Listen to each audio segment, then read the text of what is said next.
Citi Field in New York, the New York Mets play the San Diego Padres. New York Mets baseball on SNY is brought to you by Land Rover Above and Beyond. By Prism, now your team can collaborate at a whole new level with video walls from Prism. Learn how at prism.com. By Bob's Discount Furniture, home of the world-famous Bob-O-Pedic memory foam mattress. By Geico, the #1 insurer in the New York market. And by 5-Hour Energy Shots. Have you tried great-tasting 5-Hour Energy lately? Baseball, Citi Field, fathers and sons. And we've got fathers and we've got sons coming to the ball game tonight as the Mets try and keep their roll going. Yeah, always good to go to a game with Dad. And a pleasant good evening, everybody, and welcome to Citi Field. Gary Cohen, Keith Hernandez with you tonight as the Mets play the middle game of their series against the Padres. The Mets have won 3 in a row since they brought in the newcomers, Juan Uribe and Kelly Johnson. That's gotten most of the attention. What hasn't is the fact that the big guy in their middle of their batting order, whom they really need to get going, all of a sudden has hit a few home runs. Well, Lucas Duda was mired in probably the worst slump of his young career since June 1st with 173 at-bats, hitting, ironically, 173. But of late, the 3 home runs in this homestand, the 2 Saturday night against the Dodgers, and then, of course, last night on an 0-2 count, which is most impressive for me, a big blast to deep center field. Lucas's problem has been he's been out in front. He's trying to bring it back a little bit. The Mets need him, and one way to forget a bad first half is to have a good finish. 30 home runs for Duda last year. He's halfway there now through 100 games. On the mound tonight for the Mets is Bartolo Colon. Bartolo pitched a gem his last time out, but lost to Clayton Kershaw. It's a long time, though, since he's gotten a win. Well, his last 6 starts, he's got 5 losses, so his record is now at 9-9. But like Gary said, he really pitched a fine ball game. Won 8 strong innings, only gave up 1 run. Of course, Kershaw threw the shutout. So he's looking to bounce back here and get on the win column and get his 10th win of the season. On the other side for the Padres, a guy who never gives up home runs, the elder of the Ross brothers, Tyson. Well, doesn't give up home runs. 3 home runs in 122 2/3 innings pitched. He's 6-8 this year on really a second division ball club. He's a ground ball pitcher. Gets her over 60% of his outs via the ground ball. He was 13-14 last year with an ERA below 3. 2 starts against the Mets, both in San Diego. He's 1-0. So the Mets try and keep their roll going, trying for their 4th straight win tonight against the Padres. Mets and Padres, all the action coming your way tonight right here on SNY.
By Tri Honda. Hurry to your local Tri Honda dealer for great deals on the 2015 models. By the NYCB family of banks. Is that good? And by State Farm. Today's State Farm agent of the game is Brian Levitt of Park Slope. Contact Brian at WeInsureNewYork.com. Time for you to tweet your strongest fan photo. Use hashtag SNY DataStrongFan, and you might see yourself in an upcoming broadcast brought to you by T-Mobile. We are going to do the Verizon trivia question before the game starts. I think this is the first time in 10 years we've done this. The only player with 250 or more hits for both the Mets and the Padres. You'll be thinking about that while Bartolo Colon makes his slow path in from the bullpen, getting ready for the start tonight. His first pitch is coming up.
Yet 2 days to go till the trading deadline.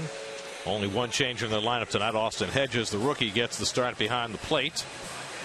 Padres got shut out for the 15th time last night. And here's the Mets defense. Brought to you by Lexus. And folks, we're going to give you a pop around. Was Record behind the plate, Duda at first, Kelly Johnson at segunda base, Murph at third, Tercera base at shortstop.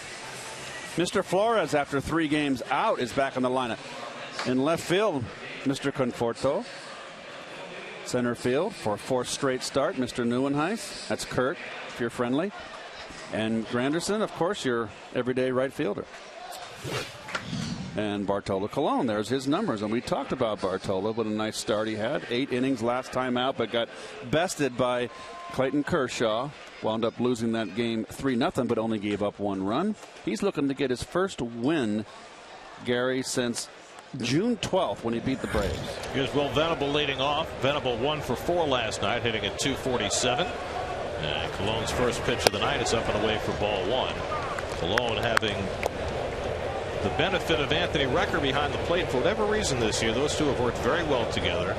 Colon has a far better ERA with Recker behind the plate than with anybody else. He gets even on Venable 1-1, and certainly Colon pitched a tremendous game his last time out against the Dodgers. 8 innings, 1 run, 5 hits, no walks. He just had the misfortune of facing off against Clayton Kershaw. Gave up a Jimmy Rollins home run. Venable, with the infield shifted, drops down a bunt. Recker's going to have to hurry, and he throws it away. The carom played by Johnson, and Venable holds at first base. Well, the Mets left the left side of the infield open, and Venable, who's not averse to laying down a bunt, took advantage.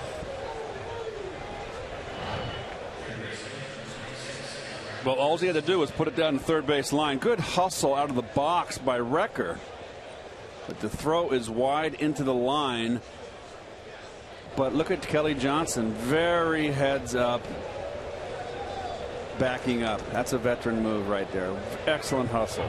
That is what he's supposed to do. So it's a bunt hit for Venable. He's aboard to start the night. And now Yangervis Solarte, 1 for 4 last night, hitting at .247. Venable 6 stolen bases in 7 tries. Colon not easy to run against. He's only given up 3 stolen bases all year. You know, as much as a veteran that Bartolo is, unflappable, I've got to believe, Gary, he needs a win. He needs a win today. It's been a while since he's had a W. Well, you mentioned his last start. Now, well, he pitched against the Dodgers. That's pulled just past Duda and down the line. A base hit for Solarte. Venable goes first to third. Granderson gets it in. Solarte holds it first, and just like that, the Padres have runners at the corners and nobody out. Down and in. Oh, right down the middle. Just too much in down, and Lucas just by him there. Kind of feet came out from under him. And Solarte does not run very well. He did not get a double on this. I was a bit surprised. But Venable, of course, we know that he can run a little bit. So Colon in instant jeopardy. First and third, nobody out. Matt Kemp coming up. Kemp went 0 for 4 last night. He had been on a tear, though, coming into this series. That's a play the infield at double play depth. Happy to concede a run to get a couple of outs. So Colon in instant jeopardy. I was about to say 2 starts back against the Cardinals. He gave up 4 runs in the first inning and never was able to right himself. Ended up giving up 7 runs in 4 to third and bounced back with that tremendous start against the Dodgers. He's pitching on 1 extra day of rest tonight. Pitched 6 days ago because of the off day. That's flared into right field. A base hit for Kemp, and the Padres have the early lead. Solarte is going to go first to third against Granderson, and he makes it safely. 3 straight San Diego hits. Matt Kemp with the RBI, and the Padres have a 1-0 lead. Well, good inside out here by Kemp, and good heads up base running by Solarte. That's a good pitch. That's a good sinker down and in. That's just good inside out hitting. And Solarte knows his scouting report. Granderson does not have a strong arm. That ball was not hit that deep, Gary, and he never hesitated. There we go, right here. He just said, I'm going to challenge it. 55 RBIs for Matt Kemp. And the Padres with a run home. First and third, still nobody out, and now Justin Upton. Upton 0 for 3 last night. Hitting at .249 for the year. It's an all or nothing hitter. He always puts up the numbers, but they're quiet numbers, it just seems. And we haven't seen enough of him. We've got a chance to see more of Justin when he's with the Braves, of course, in division. But he's got a big swing. He's a strikeout guy with just a lot of power. Dangerous. You call him a dangerous hitter.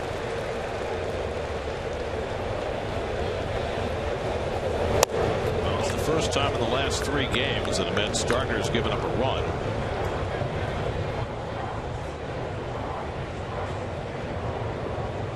Sunday, Jacob deGrom 7 2/3 scoreless innings. Last night, Noah Syndergaard 8 scoreless innings. Colon touched for a run before he can get an out.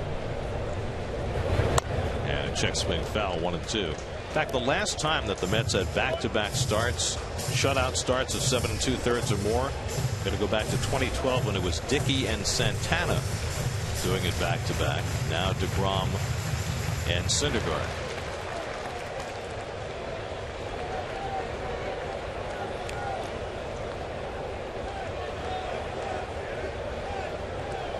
Cologne ahead on Upton 1-2 with Yonder Alonso on deck.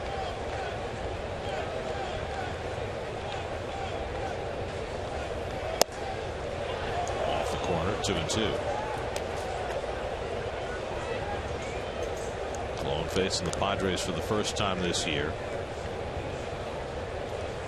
3-2 lifetime, 2.67 ERA. Has some good numbers against a number of hitters in this lineup, but off to a shaky start tonight.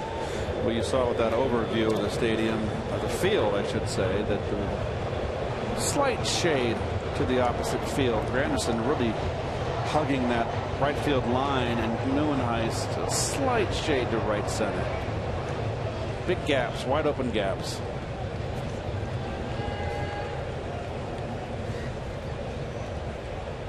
Two to Upton, and he lifts it to center. That'll get a run home.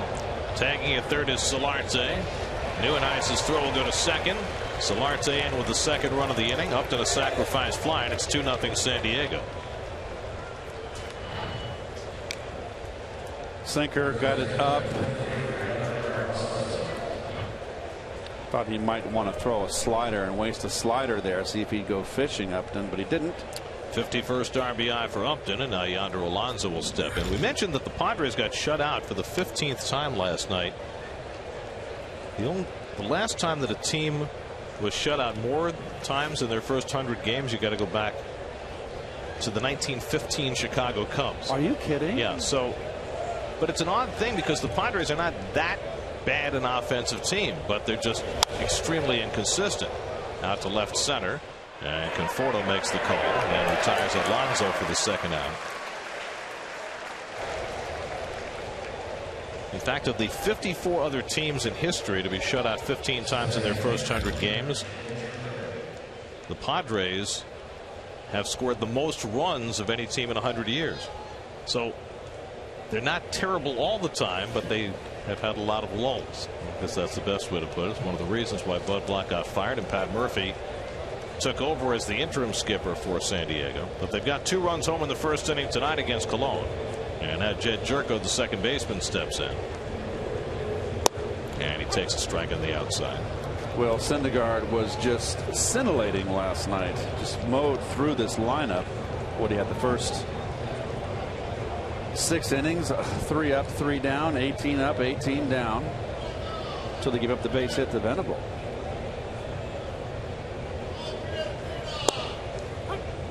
Nothing and 2 to Jerko, who went 0 for 3 last night. There he is. Just can't say enough about this young man. 22 years of age and such a polished pitcher, and power polished pitcher, and guts and smarts. Got it all. On the outside corner, Jerko caught looking, and Cologne has his first strikeout to end the top of the first. But the Padres tally a pair. Mets in an early hole against San Diego.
25 games that Ruben Tejada's not in the lineup, so Wilmer Flores gets a spot start at shortstop. Kelly Johnson in the 3-hole. Michael Conforto moving up in the lineup. First time he's batted 5th for the Mets. 6 left-hand hitters in the top 6 spots of the batting order against Tyson Ross. Well, you can see his numbers, and the ground balls are outs are just got a hard sinker. We've seen him pitch twice against the Mets. He's pitched really good ball games against them. Big, tall guy, not overpowering. Curtis Granderson 2 for 4 last night, put the game away with a 2-run homer in the ninth. Ball and a strike from Tyson Ross. You want to wait Ross out. He's got the highest walk rate of any starting pitcher in the National League. He's averaging 4.2 walks per 9 innings. 57 walks, Gary, and 122 and 2/3. Strikeout guy, over more strikeouts than innings pitched. But what we will not do very often is give up home runs. In fact, Tyson Ross has not allowed a home run since April. He's got 99 straight innings without giving up a home run. Well, what I've seen right now, off out of the chute, he's throwing a little harder than normal, and he's not having a lot of sink. He's up in the strike zone. 2-2 to Granderson, and he just fouled off that sinker. Got that one down. The last pitcher to have a 100-inning homerless streak was Sid Fernandez. That's hard to believe. Back in '92. Not that Sid was a long gopher ball pitcher, but Sid was a fly ball pitcher. Sid went 111 innings without allowing a home run. Went from June to September in 1992 without allowing one. Ross is now 28 years old, started his career with the A's, his hometown team, but didn't really blossom until coming to San Diego, where he was an all-star last year. Granderson hits one to the left side and plucked out of the air by Amarista for the first out. Amarista the only man home on that side of the infield. And we'll take a look at the Coors Light Padre defense. Well, the 2 corner positions not having up to snuff years. Alonso not hitting with power. Yorko's just not performed this year. Hence the backup catcher Austin Hedges. And really not a real standing room only defensive array there on this team. Here's Daniel Murphy, who's hit in 4 straight games. And he slaps one to the left side, and Amarista's there to grab it. Low throw handled by Alonso for the second out. All of a sudden, after the first batter to Granderson, Ross there now kind of backing off his fastball and starting to get sink. So 2 out and nobody on. Now Kelly Johnson. Kelly didn't start last night's game. Went 2 for 9 with a home run in his first 2 games as a Met. After coming over with Juan Uribe in the trade from Atlanta. And they put on a full shift against Johnson. Leave that left side open. Solarte moves over to the right at second base. And Kelly takes a strike. Well, Johnson's a guy that has power. 26 home runs in Arizona a few years back. Was his best power outage year. Well, and he's got a better home run rate this year than anybody on this team. 10 home runs and 191 at bats. Hitting 3rd in the order in front of Duda. 2 balls and a strike to Kelly, who's playing second base tonight.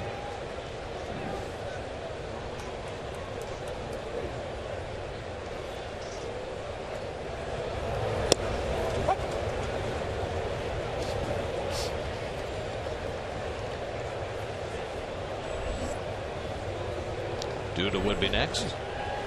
2-2 coming to Johnson. And he takes the fastball. Strike 3 called, and Ross has a 1-2-3 opening inning. After 2-0 Padres.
#1 app for live baseball. At bat is up to the moment at any moment with in-game highlights, look-ins, replay reviews, radio broadcasts, StatCast, and more. Get MLB.com at bat for your smartphone or tablet.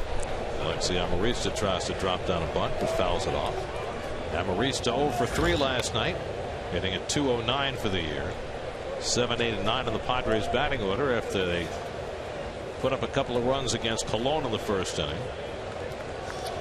He's been there pretty much their everyday shortstop. This is the 3rd season now, but a lifetime .234 hitter. Well, a lot of the critics of A.J. Preller's remake in the offseason made the point before the year began that the Padres did not really have a shortstop, and it's proven out. Amarista's played the most. They also have Clint Barmas. Neither one has had a stellar year. And the Padres, who were the most active team in baseball in the offseason, trying to remake their team, have not succeeded. They made a lot of late moves too. Well, the one right before the season to get Kimbrel right before opening day was the icing on the cake, so they thought. Amarista slaps one to the left side. Circling around it is Flores. Low throw and got him. Picked out of the dirt on an offbeat hop by Duda, and they get Amarista for the first out. Well, this play wasn't pretty here, the end of it. So in between hop is right, but Duda didn't opt to stretch here, and as a result almost safe. So the footwork is not good. That's not what you want to do. No challenge by the Padres. So Flores starting his first game at shortstop since June. Ruben Tejada had played every inning of shortstop the last 24 games for the Mets. Just getting a day off tonight. Flores going back there for a day. Austin Hedges, the rookie catcher, takes a strike. And it's no secret Flores is much more comfortable at second, but Mets really don't have any other shortstop, and so for Tejada to get a day off, Flores has got to move back over there. Hedges hits it toward the middle, and he's got a base hit. So Austin Hedges, just his 9th big league hit, a 1-out single. They're going up the middle on Bartolo, which I think is the right approach. That's too much plate right there and up. Sets up a bunt situation here with Ross. You know, getting back to Ruben, you showed Ruben on the bench here. You know, Ruben's the kind of guy that you got to spell every now and again. And he's had a lot of games he's played in a row, and he's done a terrific job, but I can see his bat starting to slow down a little bit. Ross pushes the bunt to Duda, turns down the play at second, and opts for the shore out. 3-4 on the sacrifice.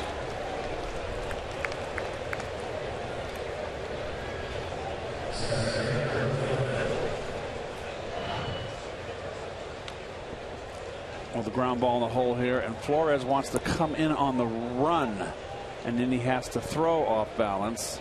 Not much on the throw. I don't, you know, you can come in backhand. I mean, you got to come and charge it a little bit, but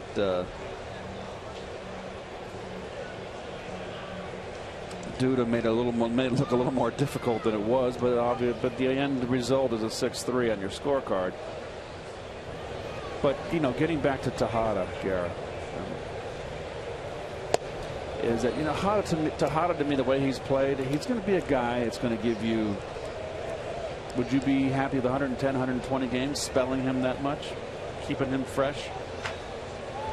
Well, at this point, no, not at this point. 120 games would be playing most of the rest of the way. Right, but I mean, just on starting a regular season, I'm hopeful that this Ruben has found it. The way he's played, the way he's played and hit, and played in the field, he's your everyday shortstop.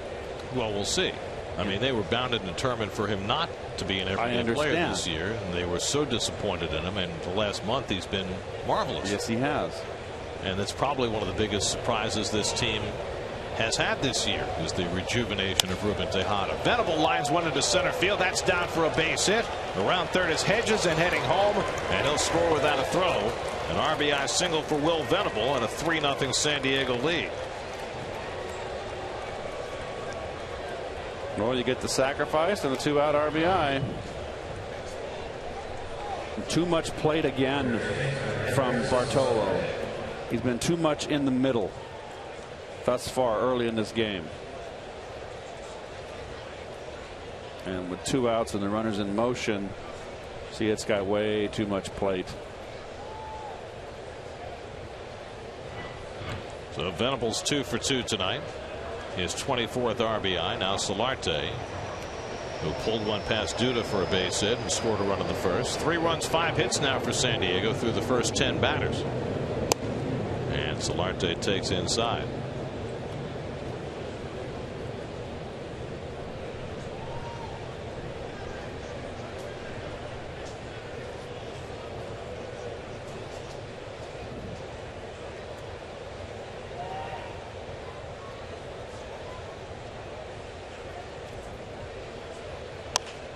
Solarte lofts one down the line. Granderson near the sidewall, but it's a foul ball and a nice grab.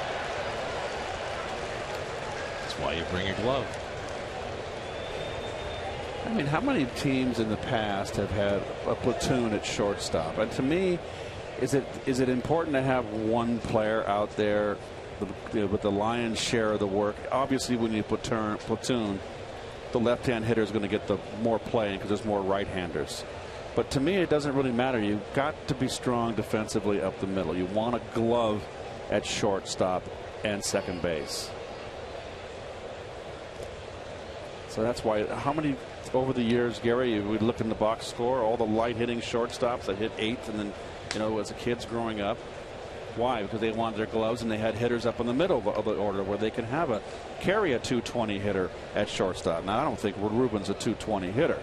Well, he hit 287 for a full year in 2012, and he's been that kind of hitter now for this last few weeks. Yeah, that's 2012 is a long time ago. But the way he's played, you know, I love him at shortstop. But I see his bat getting a little slow. You've got to give him his rest. You've got to spell him and keep him fresh.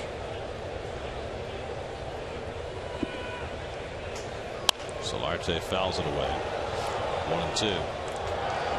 Well, when this team was constructed going into the season, defense was not really the consideration. No. And that's why you had Murphy at second and Flores at short, neither one of whom was going to be a plus defensive player. But the Mets, especially after they lost David Wright, lost so many games because of poor infield defense, they finally had to make the change, and it just so happened that Tejada was ready to take off at the time they made that change.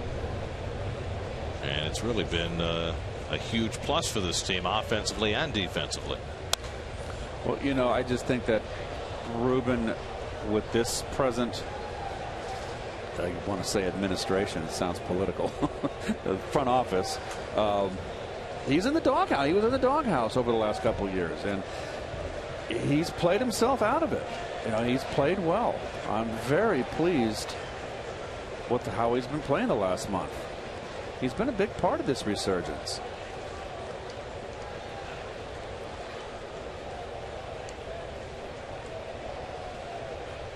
Blowing ahead on Solarte, 1-2. There goes Venable. Solarte lifts one foul, and that'll go out of play. Venable got a big jump there. Well, that's what you always like, a dirty uniform. If you're only in the second inning, that means you've been doing something.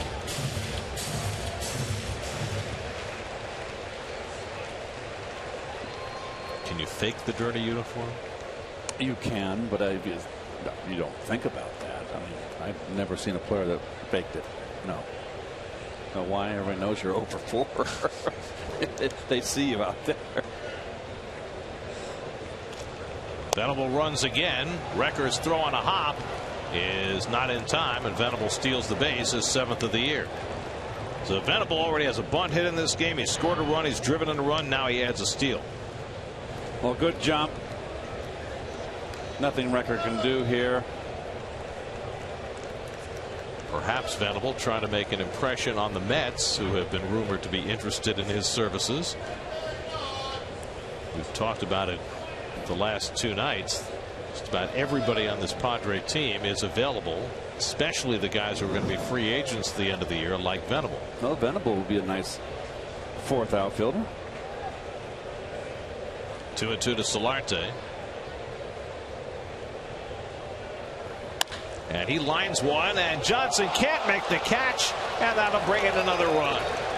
Venable comes in to score on Solarte's 2-out hit, and it's 4-0 San Diego. Well, Johnson playing deep in the shift, but not deep enough. Thought he had a chance here. Just out, just high enough out. Away from his reach, off to just tick the glove. Yeah, that'll tell you right there. Nice effort. And it's not going well for Bartolo, Gary. 6 hits given up, and they've been hitting him pretty hard. Yeah, well, this is the trend line for Bartolo. He had the one good start against the Dodgers last time out, but this is reminiscent of the way he's pitched for the last 2 months. And it certainly is cautionary as the Mets get the bullpen active. Here's Matt Kemp, who drove in a run with a first-inning hit, and he gets tied up and held the swing in time, 1-0. I just love how these umpires. That was no more a swing than a man on Pluto. You can't say man on the moon anymore, and he asks for help. Jeez. Carlos Torres up in the Mets bullpen. Well, Carlos is the long man. I think Carlos has suffered a little bit with lack of pitching. He's the kind of guy that needs to pitch.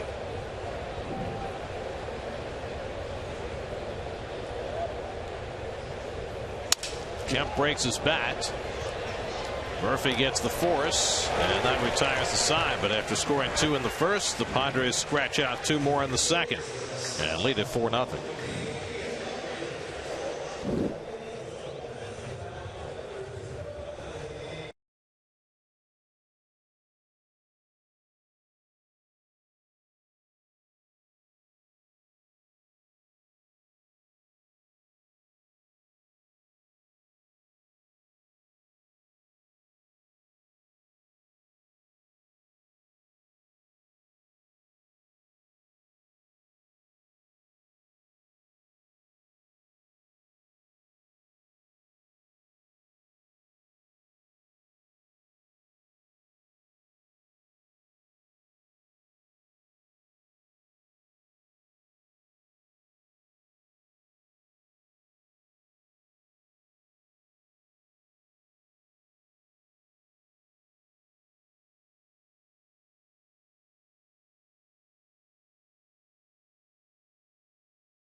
Fan of the game. That's a nice pose right there. Always like the dog in the hat look. Lucas Duda leading off for the Mets in the home second. Mets in an early 4-0 hole against Tyson Ross, who retired the side in order in the first. Duda, a long home run last night. In fact, the longest ever by a Met at Citi Field, alternately measured at 456 or 462 feet. Either way, it was a shot into the seats in center field. And 0-2 count on a fastball in, and I thought that got in. So Lucas has got to realize, hey, I was 0-2. I'm up there really bearing down, and it was an inside corner fastball, and look how quick my hands were. He's been so much out in front.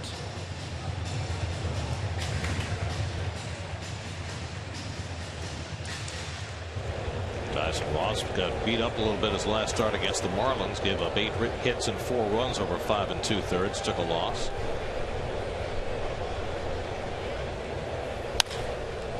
Duda hits one foul. Hasn't been as good a year for Ross this year as it was last year. You mentioned the walks, leading the league in walks. You know, an ERA at 2.81 last year, which is outstanding. Better pitcher on the road this year, Garrett, ERA wise. Almost a 2-run difference. 2.69 in 12 starts on the road. Duda lifts one to deep right field. Back goes Kemp to the warning track near the wall, and it's out of here. Lucas Duda strikes again, his 4th home run in the last 4 games. A towering shot for Duda, his 16th of the year, and the Mets are on the board. It's 4-1. Well, there you go. And for Tyson Ross, he had gone 100 innings without allowing a home run. The last one he gave up was April 28th to Evan Gattis of the Astros, and now Duda breaks the streak. And you notice it was a slider, not his sinker, Gare. And Lucas, that ball's in. Look how quick you are, young man. Well, last night he hit the longest Mets home run at Citi Field. This might have been the highest Mets home run at Citi Field. Took an eternity for it to come down. But Duda, 4 home runs now in his last 4 games. Chopped by Conforto toward the middle. Jerko gets over to grab it and throws out Conforto, 1 away. You know, we talked about it in the open. The Mets happy to get Duda going. Down and in target. And just, it wasn't a great breaking ball, but it was in. Ross is known for his slider, and that was certainly not his best. And you've got to jump on those. 13 of Duda's 16 home runs now have come at Citi Field. Here's Kirk Neuenhuis, and he takes a strike. He's had quite a few solo home runs this year also. Neuenhuis making his 4th straight start, 0 for 3 last night. And he did not swing. 1 ball, 1 strike. Only the 4th home run Tyson Ross has allowed this year. 3 in April and now 1 in the final days of July. Neuenhuis flies one to shallow left, and Upton is there. 2 out.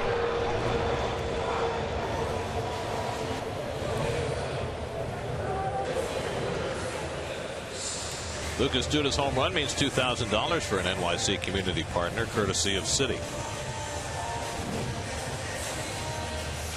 Well, now Wilmer Flores, who last started the game on Friday against the Dodgers.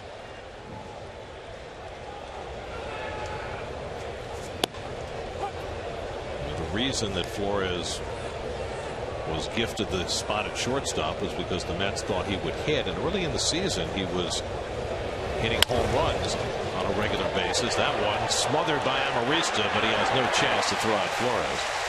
And Wilmer's aboard. But as the season has progressed, you know, Wilmer's offense has kind of disappeared, and with it now his everyday job. He has slumped. There's no question about it, and it makes you wonder: have they found something out? I know that they found out that they don't want to pitch him middle, down, and in. He loves that ball down there. A right-handed, left-handed hitter. I mean, he's now gone 140 at bats without hitting a home run after hitting 10 in the first 3 months of the season. Here's Anthony Recker, who is 0 for his last 17, batting with Flores at first and 2 out. And he takes low and away, ball 1. Well, the Toronto Blue Jays have a brand new shortstop. Troy Tulowitzki batted leadoff for Toronto tonight. Tulowitzki in the leadoff spot. Josh Donaldson second. Jose Batista third. Might be the most powerful 1-2-3 in a long time. And Tulowitzki just homered in his second at bat for Toronto to put him up 2-0 on the Phillies in the 3rd. Welcome, Toronto. I mean, what a powerhouse line. In an era of pitching, the Blue Jays have the one real wrecking crew lineup in the game. Question is, do they have enough pitching? 2-1 record. Well, that's always been their issue.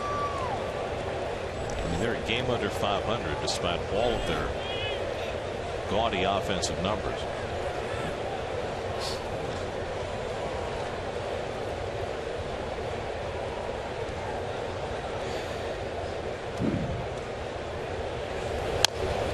Mets are going to have an interesting decision to make this weekend. It certainly appears as though Travis d'Arnaud is going to be ready to come off the disabled list by Friday when the Mets open their series with the Nats. So who stays, Plawecki or Recker?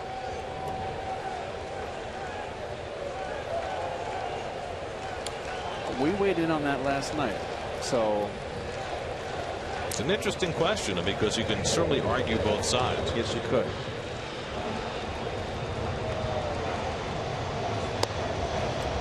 I think if you're in win now mode, you keep your best players. I think d'Arnaud is going to obviously going to play the lion's share of the games. They're going to ease him back in. He's your everyday catcher. I don't have any qualms either way. I would like Plawecki to get more at bats down in some AAA just for a bit. Just get him a groove. Ross strikes out Recker with the slider. Not the same slider that Duda hit for a home run. Fourth in the last 4 games for Duda, his 16th of the year. 4-1 San Diego after 2.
To the minor leagues. It's already happened to Anthony once this year, and he talked a few days ago about exactly what the impact was.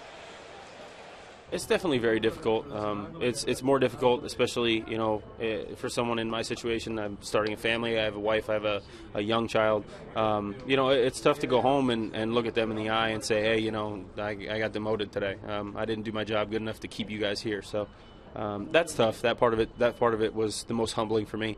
But you just got to, get back to work and try to get yourself back here. It's the part a lot of people forget. We're not just talking about players. We're talking about human beings who have families, and sometimes that is the hardest part. And you also forget the guys in the minor leagues that are married and have families, Garrett. It's doubly tough on them. They're not making the iron down there, and you can get bounced around, demoted, lifted, and you got an apartment rental in Tulsa, and you got to get out. Justin Upton lifted a sacrifice fly his first time up. And Colon gets a high strike call, 1-2.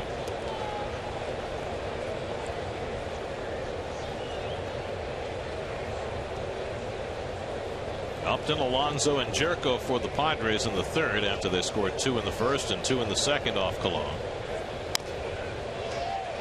The slider just got a piece of. There's a lot of game here now, and left, I should say, and Bartolo has been hurt with 2 runs early in each of the first 2 frames.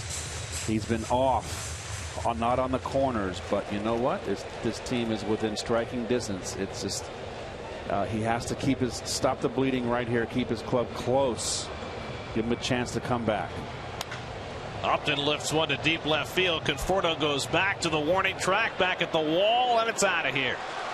Justin Upton with his 17th home run of the year, and the Padres bombarding Cologne. It's now 5-1 San Diego.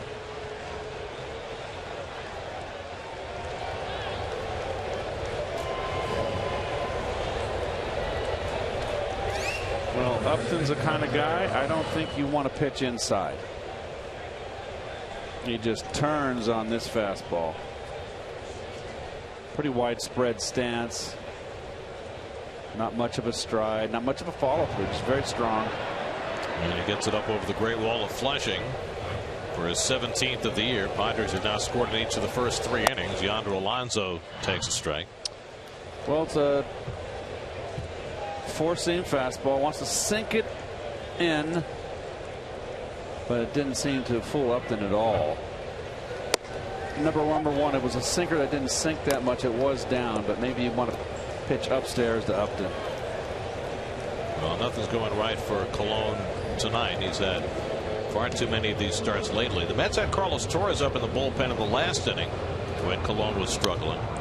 And, you know, this is a night when Terry Collins has plenty of bullpen available, with DeGrom and Syndergaard having worked deep into the game the last 2 outings, plus had an off day on Monday. So you got a lot of guys who haven't pitched in a while in that bullpen.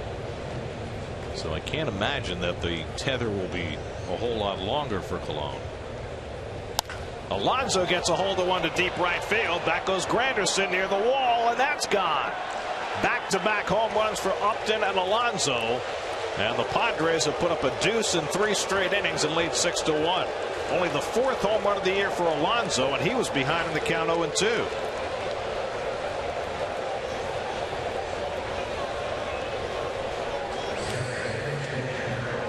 That's the first time I've seen Cologne. He's shaking his head. Too much middle again, folks, and that's what's been hurting him. And you know what? When you've got a fastball, the velocity of Cologne, you cannot be on. You have to be on the corners. You can't be out over the middle of the plate. You know, we've seen him have starts this year where his location is off early and he's able to find it. He hasn't found it tonight. And now he's behind on Jerko 2-0. And Carlos Torres, no, it's going to be Alex Torres who gets up this time in the Mets bullpen.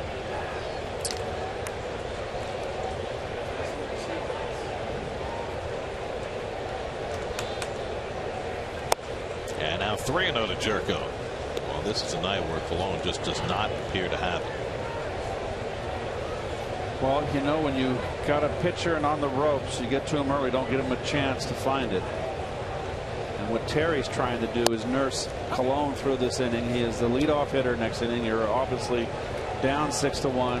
You're going to pinch hit and go to your pen.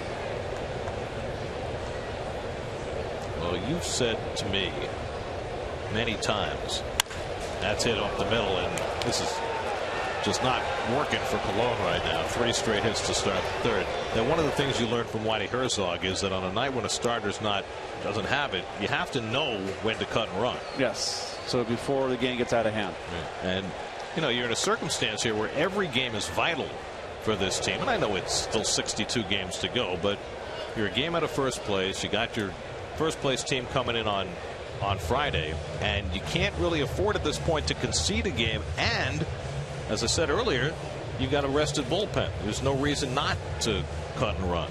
Well, even if you had a bullpen that was a tad taxed, that's the importance of having the old-fashioned long man, Gare. That guy can come in a game like this. Here we are in the 3rd inning. Cologne hasn't registered an out. Come in and chew up 5 innings. Even let him hit. If your team doesn't come back, and let him pitch through twice through the order, chew up innings and save your back end. Well, the Mets have a couple of guys who can do that. They've got Carlos Torres, they've got Sean Gilmore, yes, both of whom are capable of going 3 innings at a time. And they're going to get some work today if this team doesn't come back. Here's Amarista, who grounded to short his first time up. And Cologne tries to sell a changeup and misses with it, 1-0. So he's trying different things, but none of them has worked so far. He's faced 15 batters. He's given up 9 hits. And 2 of them have left the ballpark. And Maurice just slugs one to center, but that one's right at Nieuwenhuis for the first out of the inning. Driver on the majors presented by Nissan. We mentioned Troy Tulowitzki has already homered in his first game for the Blue Jays. Andrew McCutchen homered and drove in 3 this afternoon as the Pirates beat the Twins 10-4. Jose Reyes made his Rockies debut, but they lost in Chicago 3-2. Not pictured there. Miami leads Washington 1-0 in the bottom of the 3rd. Doug Fister pitching for the Nationals tonight, and he gave up his number 58 to accommodate Jonathan Papelbon. Fister's now wearing 33. There's Austin Hedges, then a Marie hitter, and he takes high. He's one to throw more first pitch balls than I think we've ever seen him throw in this game. It's becoming a little concerning with Bartolo here. Remember, he's off a very, very good start against the Dodgers, but over the last 5 or 6 starts, it's been a slog for him.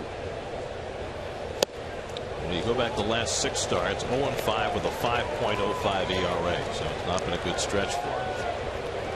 And let's think about it in these terms. You know, Steven Matz is not close to coming back, hasn't been cleared to throw yet, so he's not on the immediate horizon. Logan Verrett got sent down and presumably is going to start at Vegas again, as he was before his most recent call up. He would be the next guy in line, you would think. 1-2 to Hedges, but for the moment, I mean, the Mets are going to, I would assume, continue to run Colon out there every 5th. They are definitely going to run him out there, and you know, he's really become the 5th starter now of this rotation, and you know, he's not going to lose every game down to the end here. He's going to have good games in him. 1-2 coming, and Hedges lines one to center. Nieuwenhuis coming on, sliding, but he can't make the catch. It's a base hit for Hedges. Jerko pulls in at second. The 4th hit of the inning, and everything being well struck now for San Diego. And a team that has been struggling offensively, and that's going to be it. Almost made the play, Nieuwenhuis. Just tipped his glove as he made the slide. So that's going to be it for Colon. A lost night at the office for Colon. Last just 2 1/3 innings, gives up 10 hits and already 6 runs against his ledger. Alex Torres will come in to relieve him. Call to the bullpen is brought to you by Verizon. We'll be right back to Citi Field.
T-shirt Friday, and all fans in attendance will receive a Mets graphic T-shirt courtesy of Budweiser. For tickets, visit Mets.com/free shirt Fridays. The graphic, it looked like an outline of New York State. This is a beautiful shot. We have not had this look west like this from Manhattan up high. That's we got our chopper out and taking these pictures. Fantastic. Spare no expense. Look at all that mass of humanity. Alex Torres on to pitch for the Mets. Well, 39th game for Alex, and you can see pretty well he's not a left. You can't say he's a left-handed specialist. He has trouble with lefties. Tyson Ross ready to bunt, as he did successfully his first time up.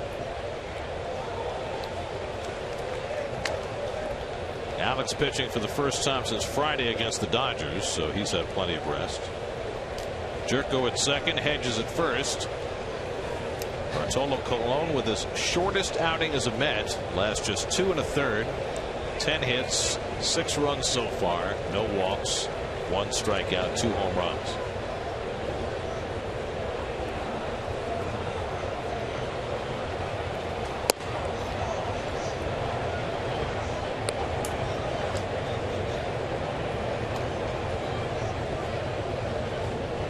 Ross's sacrifice was his 5th of the year. He also has 6 hits. He can swing the bat a little bit. Well, Venable's already got a couple of hits in the first 2 innings is on deck.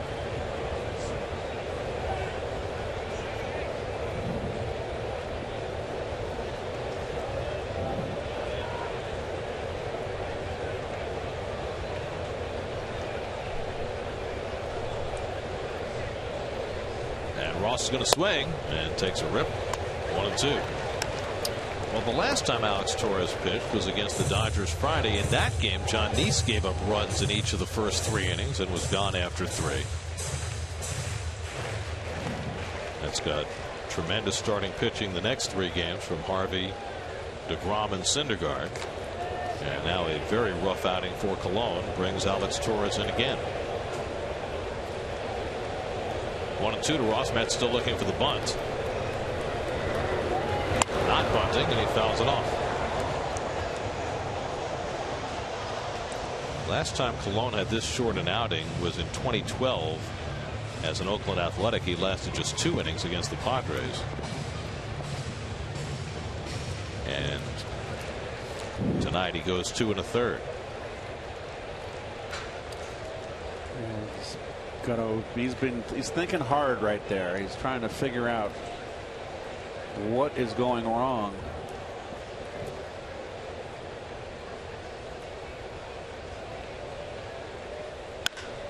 Ross hits one out to right. Granderson should have room.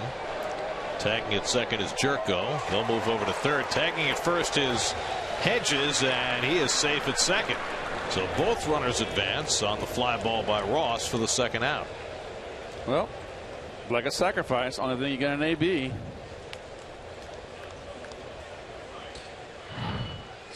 Hedges here does what he needs to do.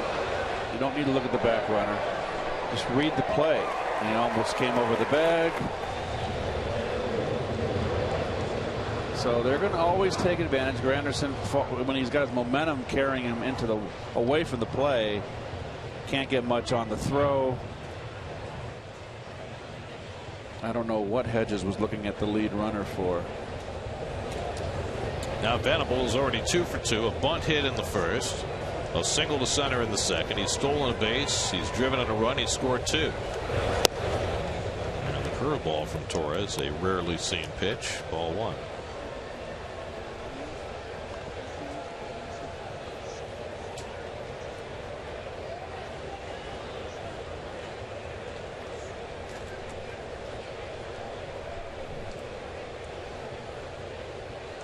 Two in scoring position for Venable. And he takes a fastball for a strike, 1-1.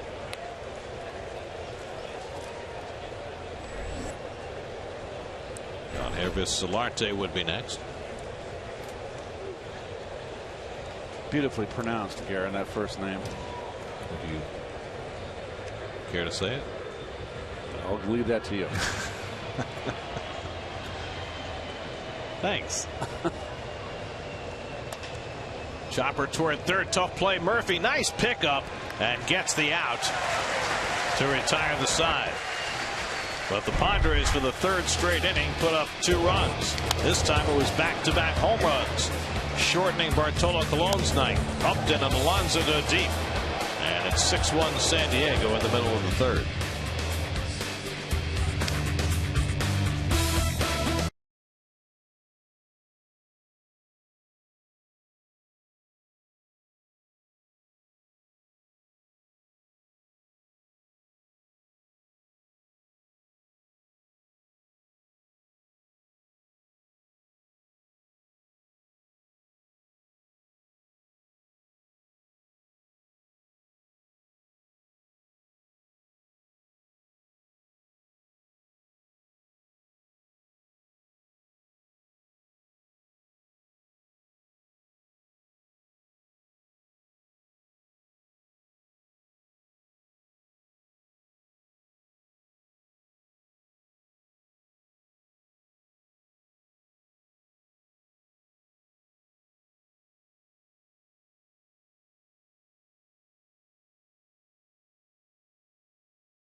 About location for Bartolo Colon. Well, you can see Solarte right there. This was the base hit, RBI base hit right down the middle. Up, Hedges, up, middle. Solarte, middle, around mid-thigh, maybe a little lower than the belt. That's up. Upton homer, he got it in, which is alarming because he got the barrel out. Up, though. And Alonso, too much plate, inner half. So, a guy like Bartolo was not overpowering. He has to be on the corners.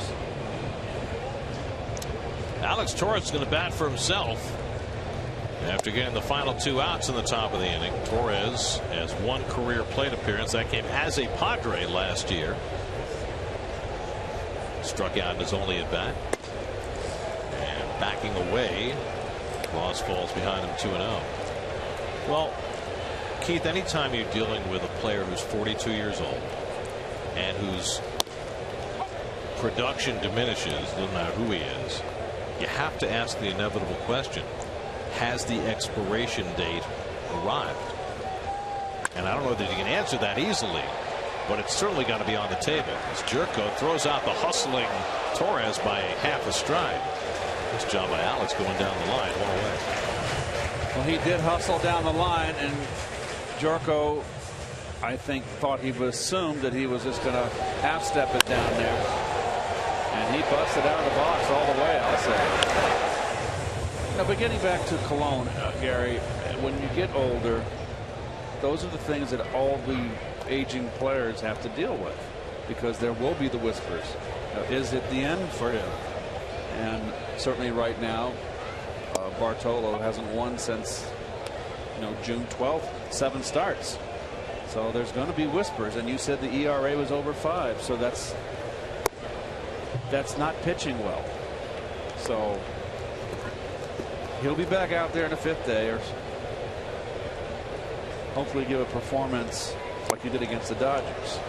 The next start will be against the Marlins. Curtis Granderson at the plate with 1 out and nobody on.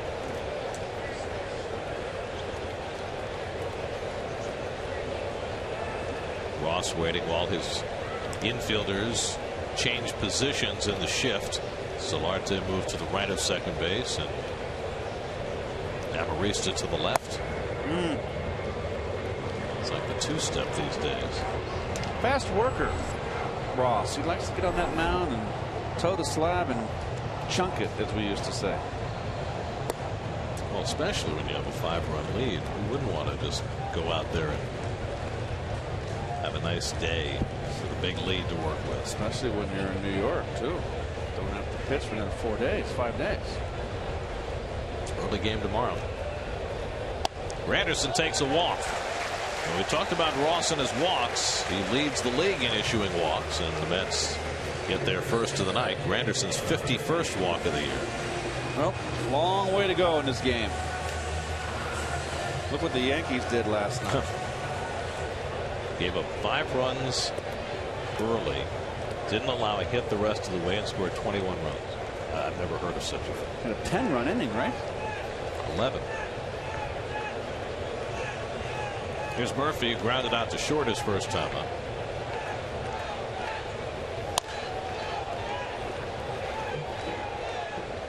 Murph doesn't wait around for many walks. Well, do you know he's drawn 22 walks this year, and 10 of them have been intentional walks? In fact, 7 of his last 8 walks have been intentional walks. a lot of that has to do with the fact how badly this team was struggling offensively. Well, you would think then that he would see fewer strikes. Well, my point is, in a tight situation in a game with a right-hander and the lineup struggling the way it was, even Murph has struggled. But still, Murph's got a body of work and is very much respected by opposing managers, that even when he's in a slump, he's a tough out.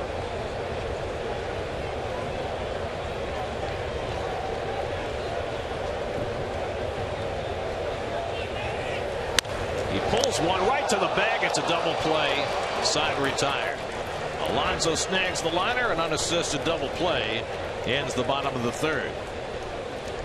We go to the fourth. 6-1 San Diego. Oh, it's pretty. Nice shot.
Right now, let's send it down to Steve Gelb. Steve? Well, last night the Padres, saw a very different Noah Syndergaard than they saw back in June when he faced him the first time. Probably his best start of the year last night as opposed to his worst start of the year back in June. Yonder Alonso said you could totally see a different type of pitcher. Always had the great stuff, but the difference this time around is his location. The first time, a lot of balls in the middle of the plate up high. Yesterday, he said everything was on the corners and down low, and he's a guy, especially with that sinker now, 97 miles per hour, that's just sinking off the plate. He said that's the type of guy that is just absolutely electric. He said that he made it seem last night, if you got ahead 2-0 on Syndergaard, you still felt like you were down 0-2 because of his ability to throw any pitch in any situation. My favorite quote that he had about Syndergaard at this point, he said they really need to move the mound back for a guy like that. By the way, the bull mascot is okay.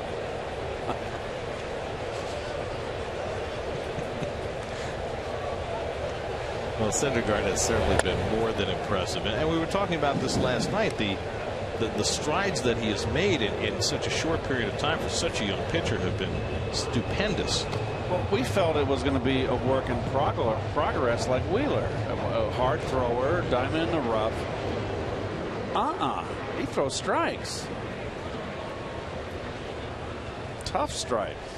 Solarte's 2 for 2, batting right-handed for the first time tonight, and he pops one up. Duda can't find it for a moment. Now he locates it, and that's the first out. Duda was having some trouble for that. And guys, back to Syndergaard for a second. What Alonso said as well, and this is pretty high praise. He said easily, without a doubt, this guy is as electric as Matt Harvey, as Zach Wheeler, easily as electric a pitcher as any of the guys on this Mets pitching staff. Oh, I will agree with him on that. I think he was throwing superlatives out, Steve, really complimenting Syndergaard. I mean, when you're 2-0, you can, I don't care how hard you throw, you can look for a fastball, but he is just, he's wicked when he gets his secondary pitches over. Well, there's certainly enough electricity among these young Met pitchers to take care of the power grid to cover many states. We went to commercial break during the game last night, Garrett, around the 4th inning or 5th, and Ron stood up to go get a soda or whatever. And he muttered under his breath, I've never seen a more talented young pitching staff. And it's true. And all around baseball, people are saying the same thing. And it's one of the reasons why, you know, people are giving the Mets a shot against a Nationals team that was considered a shoo-in to win this division. And it's not, they're not a shoo-in anymore. The Mets again have their 3 young studs lined up to face the Nats this weekend: Harvey, DeGrom, and Syndergaard. 1-1 to count, and Torres really struggling throwing strikes. This is the mode that he falls into, where he just misses so badly. He misses up and away to right-hand hitters, way out of the strike zone. I would think that Alex might be a little extra amped tonight, facing the team that traded him away this spring. Traded Corey Mazzoni to get Torres on the eve of the season after they had lost Josh Edgin to Tommy John surgery and had several other left-handers not perform in spring training. They made the deals for Torres and for Jerry Blevins in a 24-hour span. And while Blevins did a tremendous job for the Mets for the couple of weeks before he got drilled by the line drive that broke his arm, Torres has been an iffy proposition.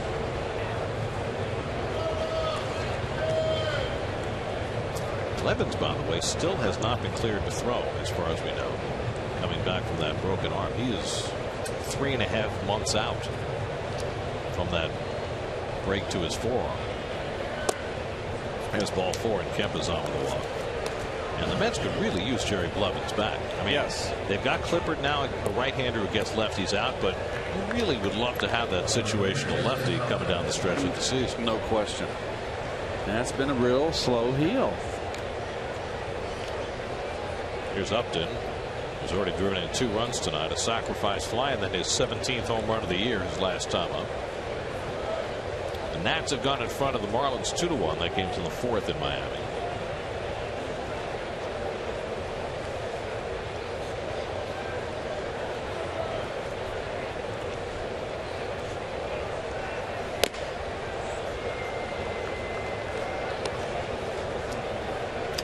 understand big league pitchers who just miss. But when you miss by the margins that Alex Torres misses by, it really makes you scratch your head. And it's the same rerun. There's no adjustment.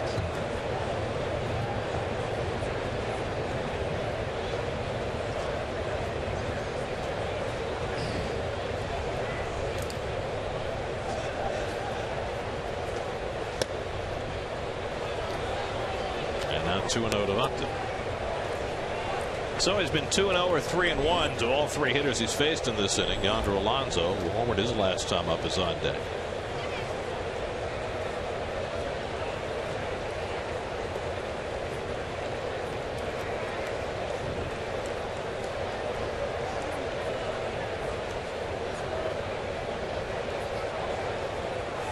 There goes Kemp. The throw by Recker, not in time. Kemp has his 9th stolen base of the year, and the Padres have their 2nd of the night. Well, it's a good strike, good pitch to throw, no wasted motion, just too good a jump. I'm sure that Kemp broke from as soon as Torres broke for the belt, just took the chance he was going home.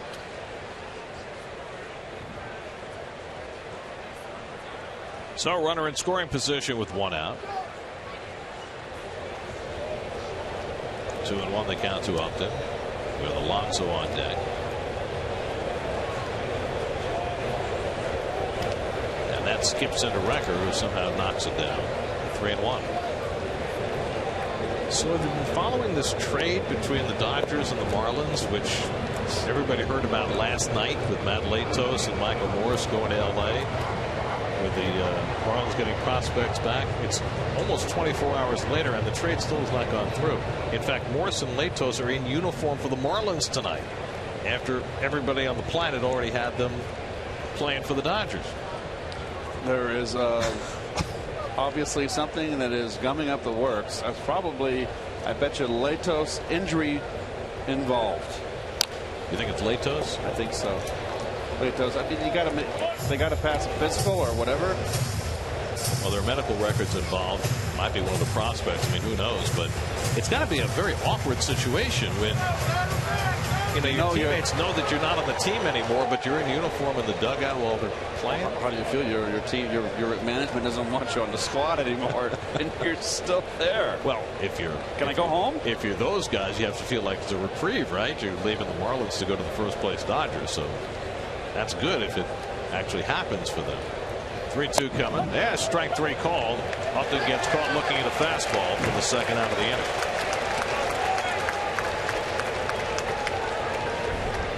SNY's Super Slow Motion is brought to you by your Mercedes-Benz Tri-State dealers. Visit them on the web at searchmercedes.com.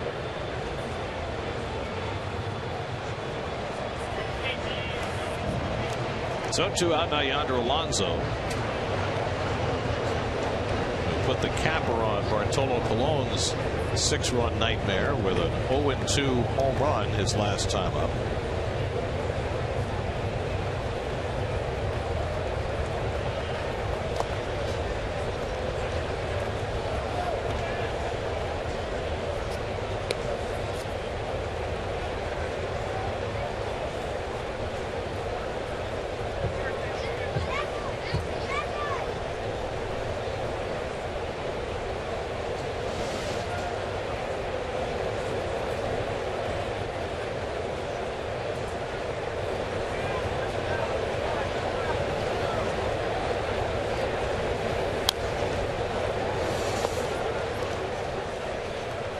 Tomorrow, get up to the minute info on the Mets and their trade possibilities, plus what the Yankees are up to as the clock ticks closer to the deadline.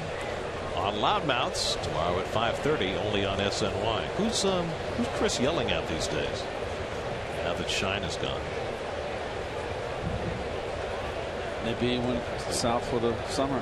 Do you get like random people in the chair? I know Chris tweeted yesterday he wanted to know if one of us wanted to be a loudmouth. Not interested, Chris. You should do it for one day. With Chris? Yeah. Oh, that's possible. That would be so cool. Don't give Kurt any ideas. Maybe in the off season you could be allowed. Possibly. I know you have opinions about a lot of different things away from baseball.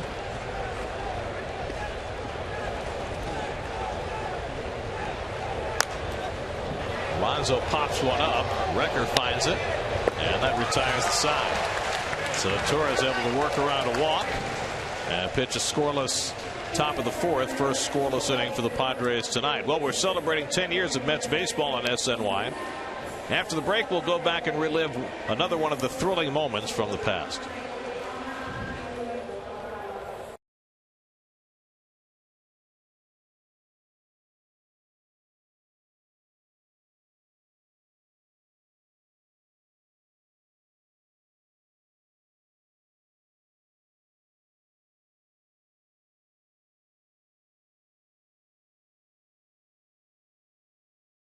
(2006) brought to you by Pepsi.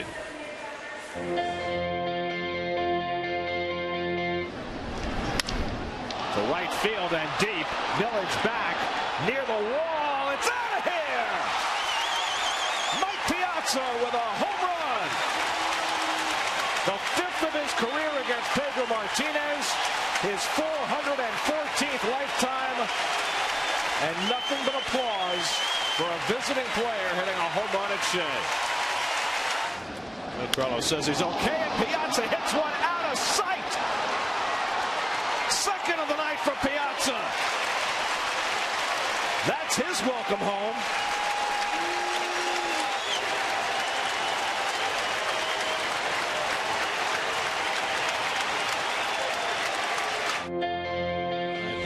Earlier today, fans were asked to tweet their memories to @SNYTV using hashtag SNY10 years. Today's tweet comes from Adam Myers. He was crying that he wasn't at that game. Favorite player of all time. Well, there are a lot of Met fans who felt so emotional about Piazza returning to Shea as a Padre. And you remember, Keith, he hit the 2 home runs, and then he came really close to hitting a third one. I vaguely remember that. And he was universally cheered before the first home run, after the first home run, before the second home run, a little less after the second home run, and when he hit the third one, he was hearing a few boos. It's like, wait a second, we love this guy, but he's trying to beat us. It was a really interesting night, and if I recall correctly, the Mets won the game, and it made it a perfect night for all the Met fans. Piazza hit his 2 home runs, and the Mets came out victorious. Here's Jed Jerko leading off, or Kelly Johnson leading off for the Mets in the 4th inning. Well, I remember Piazza's home run in San Diego to a T. When he hit the home run in San Diego. I think it was his first home run against the Mets, because they went to San Diego first that year, if I recall. I don't remember that. Well, you should. I should. It's very interesting to me how when we do these vignettes about 10 years on SNY, how many of them come from 2006, our first year on the air. Our first year out of the blocks, the Mets win the division. They come within an eyelash of getting to the World Series, and hoping this year to get back to the postseason for the first time since. It's been a long dry spell. 3-1 to Kelly Johnson, who took a call, 3rd strike his first time up. And Kelly takes ball 4, second straight inning that Ross has issued a walk. This one comes leading off the inning.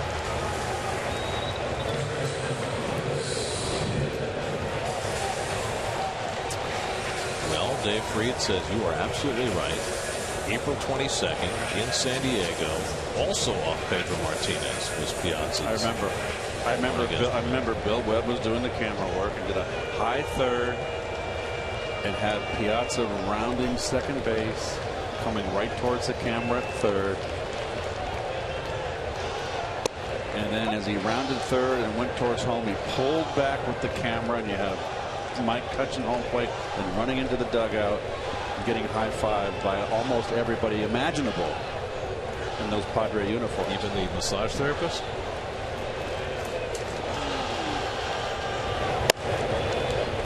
What a dude, huh? Who homered his first time up tonight. Duda is now homered 4 times in his last 4 games. 16 for the year, puts him 1 in front of Curtis Granderson for the club lead. I feel like Maurice Chevalier. Oh, yes, I remember it well.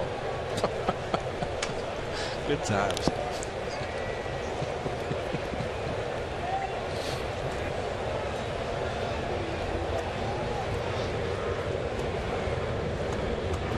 Been back in San Diego since then? Yes, I have. You're beloved there. 2-1 to Duda. Michael Conforto waiting on deck. Now Tyson Ross was granted a lead before he ever took the mound tonight. He's given up 2 hits, walked 2, struck out 2. Looking for his 7th win of the year. That's with plenty of time to get their offense rolling, though. Duda homered to get them their first run in the 2nd inning. And Lucas takes just off the plate, and Ross behind again, 3-1. 6-1 lead. You can't be walking people. Well, the Mets went in with a game plan of waiting out Ross, who has a history of walking people, and they're sticking with it, down by 5 runs. And Duda goes after the breaking ball, 3-2. That's his equalizer. And slider behind on the count. Not a pitch to try to pull. And really not a tasting pitch to swing at. 3-1. The pitcher's pitch. Duda hit a slider out of the ballpark his first time up. And this time he walks on a 3-2 fastball. So back-to-back walks to start the home 4th. Ross has now walked 3 of the last 4 batters. Let's answer our Verizon trivia question. We asked who was the only player with 250 hits for the Mets and the Padres. You know this one. I played with him. There you go. Kevin McReynolds acquired after the '86 season, and the deal to send Kevin Mitchell to San Diego. It's kind of hard to believe that Kevin played longer in a Met uniform than a Padre uniform.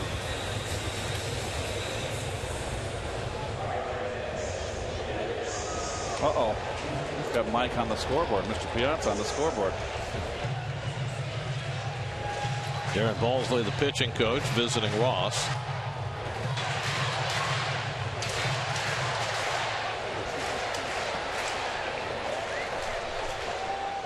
Johnson at second, Duda at first, nobody out. And Michael Conforto will take the turn at bat. Conforto grounded out his first time up, 0 for 4 in this series.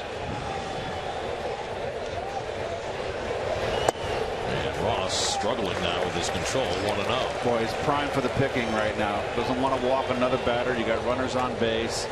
A little gapper. What's his bread and butter pitch? His bread and butter pitch is a sinker. Where do you want to throw it? Down and away. Shoot left center field. You got a 6-3 ball game.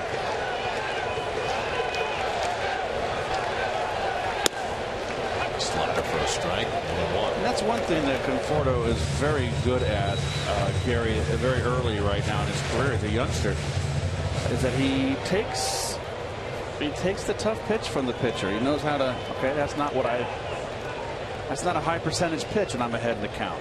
Same philosophy though. Here, sinker ball pitcher. Gets tied up, but he held the swing in time, 2-1. Well, that's one of the things that attracted the Mets to Conforto when he was at Oregon State, that they felt he was a very disciplined hitter, really fit with their hitting philosophy. Like right there. That's a good hard slider, and he missed. Now it's 2-1. Advantage hitter. First and second, nobody out. And there's a generous strike for Ross. 2-2. Little backdoor slider. Pitching him like that's okay. That's a pitcher's pitch. That could have gone either way. Dale Scott, the home plate umpire, ruled it a strike. Now it's 2-2 to Conforto with Kirk Neuenhuis on deck. Mets have had only 2 hits, but Ross has walked 3 of the last 4 batters.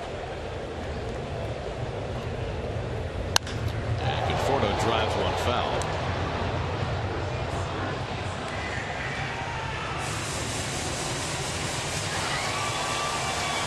Conforto had that 4-for-4 game against the Dodgers Saturday night. Hasn't had a hit since.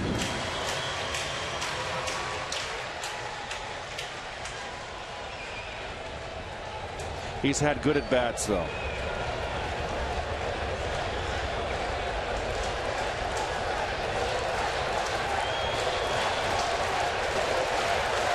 Again, the 2-2. And he lays off the slider. Full count. Oh, what a good eye. Well, we mentioned the walks for Ross. The 57 walks were the most in the National League, and he's walked 3 more in 3+ innings tonight. That whip is substantially higher than it was last year. It was 1.21 during his All-Star season in 2014, 1.39 this year. More base runners, not as much success. 3-2 to Conforto with 2 on. And it's on the outside corner. Another generous call for Ross on the backdoor slider. And he gets Conforto for the first out. Well, that's a pretty gutty pitch right there. And let's see if it backdoor. Catcher framed it beautifully. And just got the call. And it's just nipping there. It's just the end. See if it's that's close. So the old saying, and it still stands true today. It's close enough for an umpire to call it a strike. You got to swing at it with 2 strikes. So that's just really good pitching right there to the youngster. That's the big leagues. Let me ask you something. As Neuenhuis steps in. That's hit right off Ross. He runs it down and gets the out. So Ross takes the hit and retires Neuenhuis. And let's see if he's okay. Not sure what it hit. Might have hit his leg. He's all right. Trainer's going to come out for a look. So is his manager, Pat Murphy.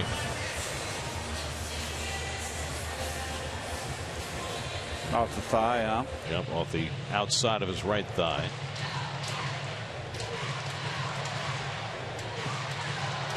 A little above the knee.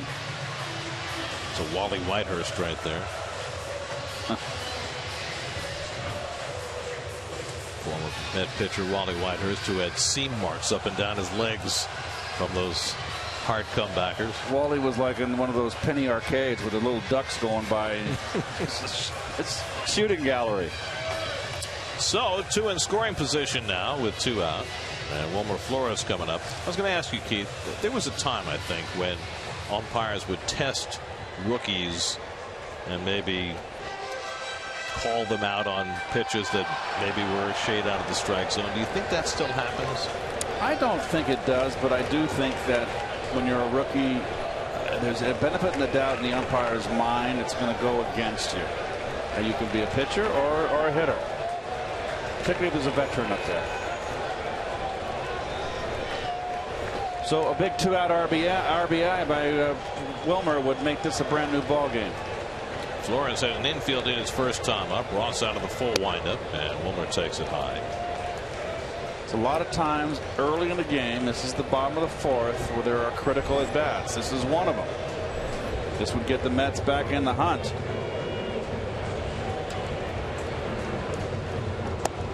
And a slider in for a strike, 1-1. We talked about Flores' homer drought, which is now at 140 at bats. His last home run was June 12th, which is also the last time Bartolo Colon won a game.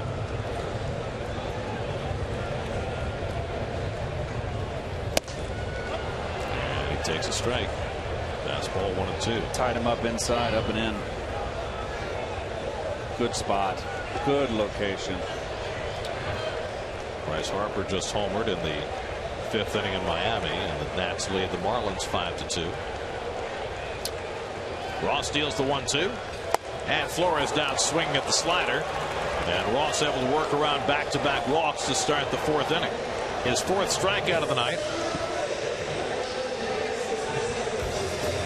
Mets unable to capitalize on Ross's walks. Still 6-1 San Diego.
6-1. A rough night for Bartolo Colon. Just didn't have it. Got knocked out after 2 1/3 innings tonight. Gave up 10 hits, including a couple of home runs, and just not a good night for Colon at all. No, not at all. He didn't have good command, and a guy like Bartolo doesn't throw hard.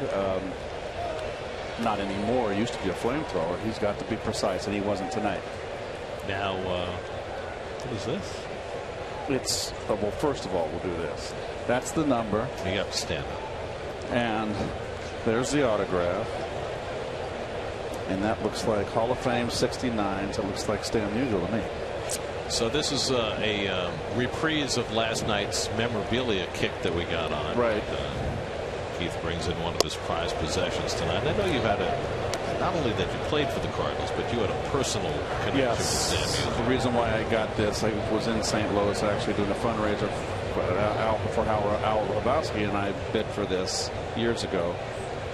This is obviously a 40s Cardinal jersey during the war years, I think, and you know, they're beautiful uniforms. And Stan served 1 year in World War II with the Navy in Pearl Harbor. I was with my dad's ship repair unit and played on the Navy team with my father, and Stan left us all tickets at Candlestick Park at the waning years of his career, early 60s.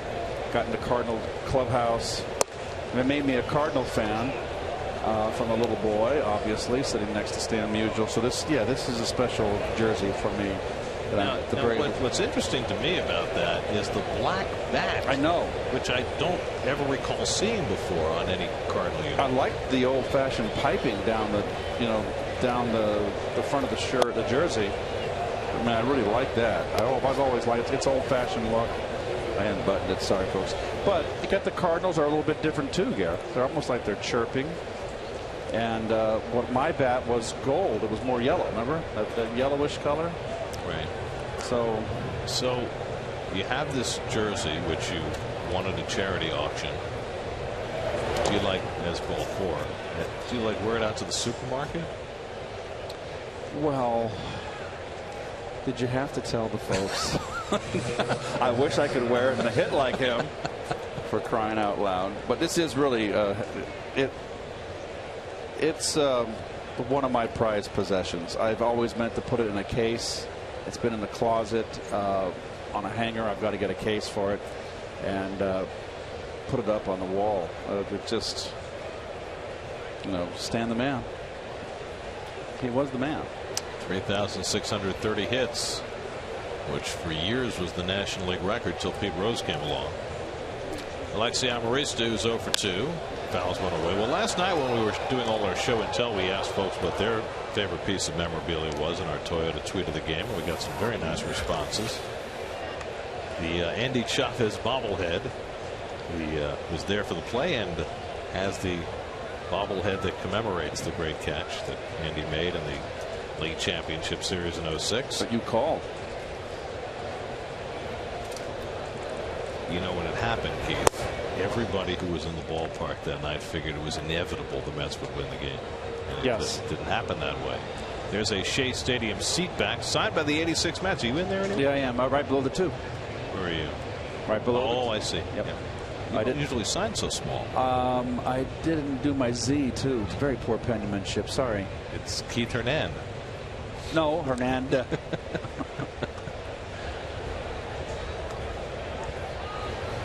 Amarista hits one slowly. Johnson with the flip. The turn by Flores not in time.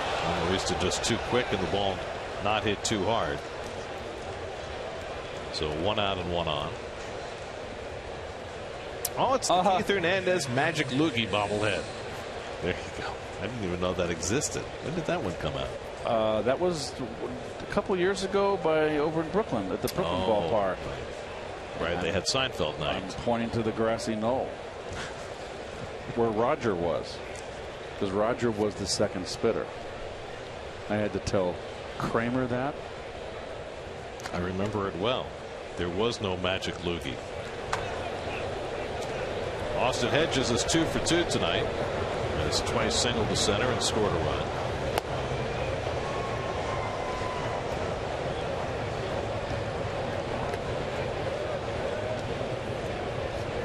Pitcher Tyson Ross on deck.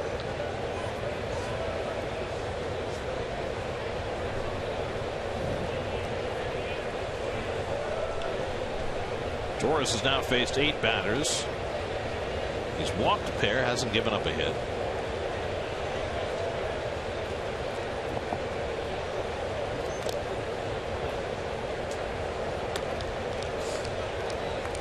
Torres has now worked 2 innings in relief, which matches his longest outing of the year. And looks like he'll get to go a little further because there's nobody up in the Mets bullpen.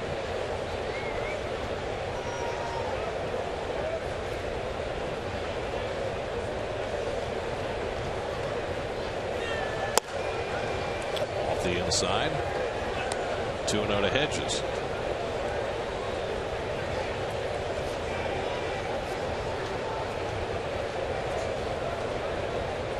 The year that you were traded at the deadline in '83. Yes. Of course, the deadline that was a little earlier. It was June 15th. There goes Amarista, and no throw this time by Recker. There's the 3rd stolen base of the night for the Padres. Amarista's 4th of the year. I'm thinking about this Padre team where just about everybody could be traded at any moment. So look at Amarista getting the big jump there. Is there a palpable sense when you're in those days leading up to the trading deadline that anything might happen, that are guys nervous, concerned, reading the tea leaves? I mean, I know it's different now because you have Twitter and everybody has a pipeline and an opinion, and there are a million rumors out there. But what was the sense leading up to the deadline? Well, for me personally, there's ball 4. The rumors are always around, and there's no such thing as a secret. The whispers. Did it put my teammates on edge? I don't know. But it certainly put me on edge. I was not. It was a dark time because I wasn't in good graces with Whitey, and it was pretty obvious that when you got into Whitey's doghouse, you knew it. So there you are counting the days, and then I'm in uniform on June 15th, Garrett. I go to the ballpark and I get in uniform and I go out and take my ground balls. I'm in the lineup hitting 3rd. I get my ground balls as the bench players are hitting. There's 2 sets of bench players because there was more bench then. And then the 1, 2, 3 in the order hit first. After that, after the bench players, and right before the bench players were done, I get the call that Whitey wants me in the office, and then I knew it was it. So you sit there, and I didn't want to leave St. Louis. I didn't know where I was going. I didn't know I was going to the Mets, and we were at that point, I think, either 1st or 2nd place. We were very much in the hunt. We weren't playing well, and I wasn't playing well. I was in a bad slump, and I think a lot of it had to do with just this feeling of rejection is not the right word, Gare. It's just like your best friends don't like you anymore. Right. It's not rejection. That's not the appropriate word. Well, what about is it uncertainty because you didn't know for sure you were? You don't know where you're going, but and you know what? It's also was my only trade in my life where I was traded. Ross gets a nice bunt down. Torres has to go to first with it. On target for the 1-4 sacrifice. And the first trade is always the toughest, and you do feel after it's completed and you're told, you do feel like you failed and have been rejected. But you pick up and you move on. What are you going to do? But you felt as though it affected your performance leading up to the deadline because of the uncertainty? Because my feelings were hurt. That was like your best friend didn't like you anymore. It's just the way how I'm made inside. It's who I am. And yeah, I think it affected my play. I was just playing poorly. 2 in scoring position for Will Venable, who already has 2 hits tonight, has driven in a run.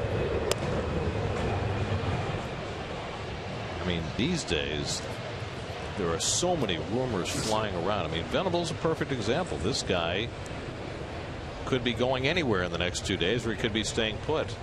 And I'm at a loss to understand how guys keep their concentration with so much uncertainty around.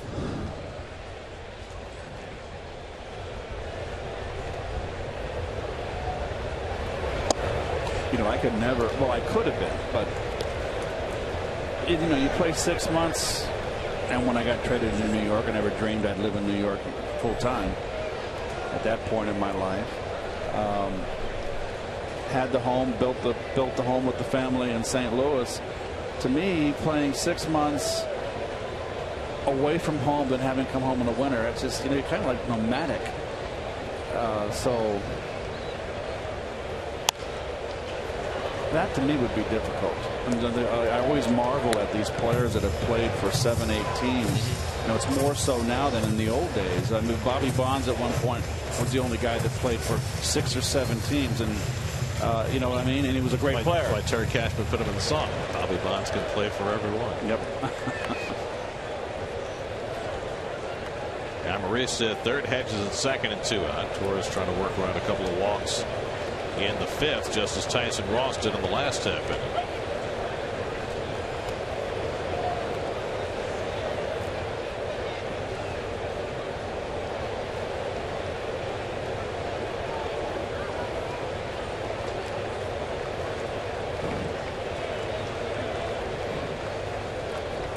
Two from Torres. And the slider misses away. 2-2. Well, we're less than 48 hours away from the deadline now. There'll be a lot of people breathing a little easier once that 4 o'clock Friday deadline is passed. You know, there's a lot of players that are really nervous and don't want to get traded, but there are players too that are hoping to get out. Sure. Are very unhappy and want to get traded. The Papelbon was at the top of that list, and now he's where he wants to be in Washington. Not that Drew Storen necessarily wants him to be there. That's a very interesting situation. Storen coming out publicly and, you know, saying, I'm going to talk to my agent. He'll get over it. Sometimes you make, you know, you're a team that's first place. You can be unhappy about it, and you can tell the press, hey, you know, I'm not happy. I think I can close, but they got Papelbon. I'm going to do the best I can to help the ball club. We're on a stretch run. That's the way to handle it. 3-2 to Venable, and he bounces a foul. Well, it's going to be an interesting dynamic because that, you know, that Washington team that has underperformed so far this year now has another little crisis to deal with. Well, Storen's going to have to step up and be a man here and just accept what is that. And there's the standings right now. The Mets are breathing right down their back. And that's a 5-2 in Miami in the 7th. 7th pitch of the at-bat coming to Venable. And he goes down on the changeup to end the inning. So Torres able to work around a couple of walks, his second strikeout. Hey, we're halfway through. 6-1 San Diego.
Hall of Fame and Museum right off the Jackie Robinson Rotunda. There's the Keith Hernandez signed jersey. Oh, okay.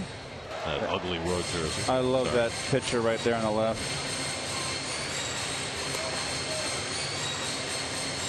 Some great stuff from Santana's no-hitter. Well, trade deadline less than 48 hours away. There's all sorts of rumors going around, and multiple reports now are saying that the Mets are on the verge of reacquiring Carlos Gomez from the Milwaukee Brewers. Well, that would certainly give them a Gold Glove center fielder, a power bat, and speed for the top of the order, and an electrifying player. Anthony Record takes high for ball one. The deal was first reported by Joel Sherman of the Post, and Andy Martino of the News, who does some work for SNY, just said it's Gomez for Wheeler and Flores.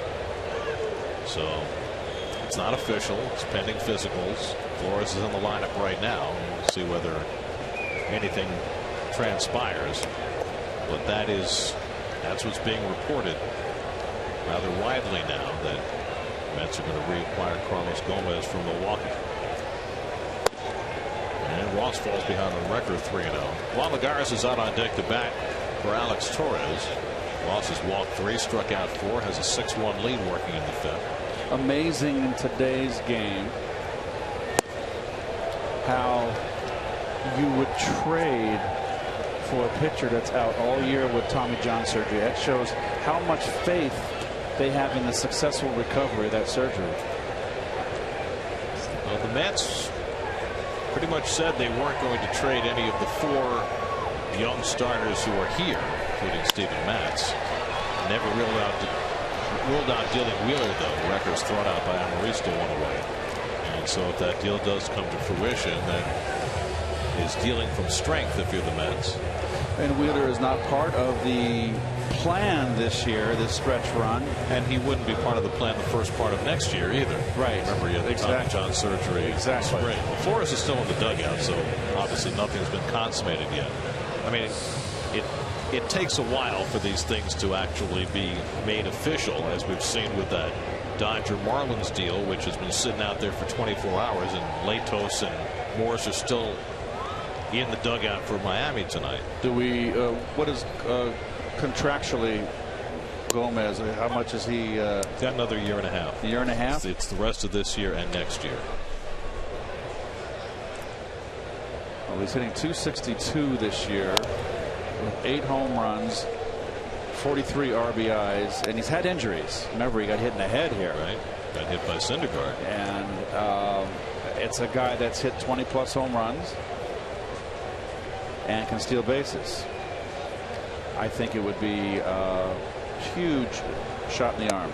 Well, as Lagares is caught looking, nobody would be affected more by that deal than Juan Lagares, who's already been pushed out of the starting lineup by Neuenhuis. And if they acquire Carlos Gomez, who, by the way, is great friends with Lagares, that would be certainly push him further down in the depth chart.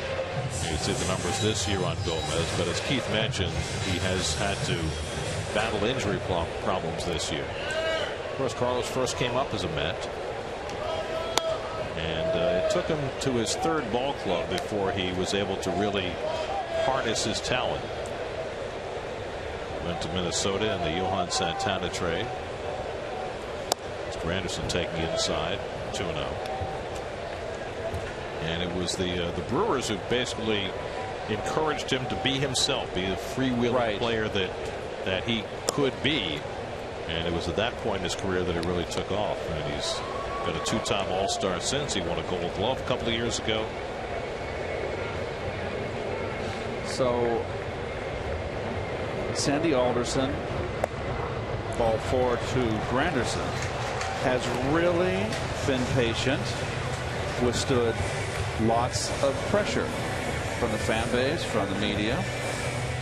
And if this trade comes about, if this in fact is true, he has made some excellent moves to get this club setup for the remaining 62 Wiggos. Well, you know, it also really jumps out is that it's not that long ago that the Mets were in sell mode as Murphy grounds one foul, and that's when they traded Carlos Beltran to get Zach Wheeler. And now things have progressed to the point where it's the Mets who are in buy mode, and Wheeler goes in a deal to get a piece to try and help them down the stretch. Murphy 0 for 2, lined into a double play his last time, and he pulls that one just foul, and it's 0-2. Of course, none of this is official, and I think that bears repeating. It's being reported that the deal is done, but the deals always are pending medical records being exchanged and the paperwork being done, and the fact that Wilmer Flores is still in the Mets dugout tells you that it is not a done deal. But I would imagine he probably is aware, because as you said, nothing stays secret for long. There goes Granderson, and the throw by Hedges, and Granderson is out. Curtis Granderson caught stealing down by 5 runs. That's very unusual. 2-6 on the caught stealing. Hedges known for his defense, and he made a perfect throw to get Granderson. High tag. Did he get him in time? Yes. After 5, 6-1 Padres.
Bobby Parnell in for the first time in a week to face Yangervis Solarte as we start the 6th inning. Parnell hasn't pitched since that last game in Washington when the Mets let a game get away.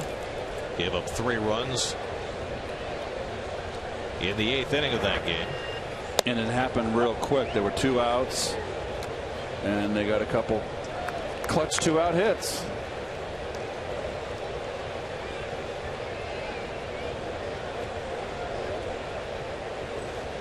Solarte takes one the other way, and he's got himself a base hit, chased by Conforto.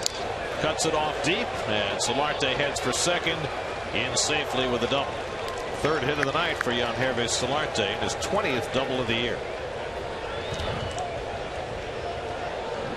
Well, opposite field, right down the line. That's how you hit a pitch away, right there. Ball up 2 in the strike zone.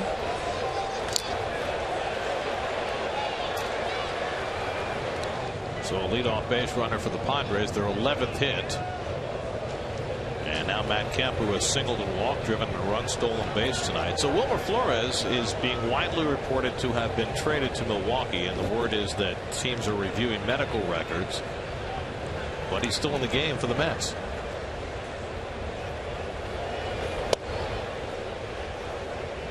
So it's a little awkward. I'm not so sure he's aware. Well, if the deal were completed, then word would have gone to the dugout for Terry Collins to pull him out of the game. Clearly that word has not come down, and so Flores is still playing as a Met. Kemp takes up and away, and it's 2-0.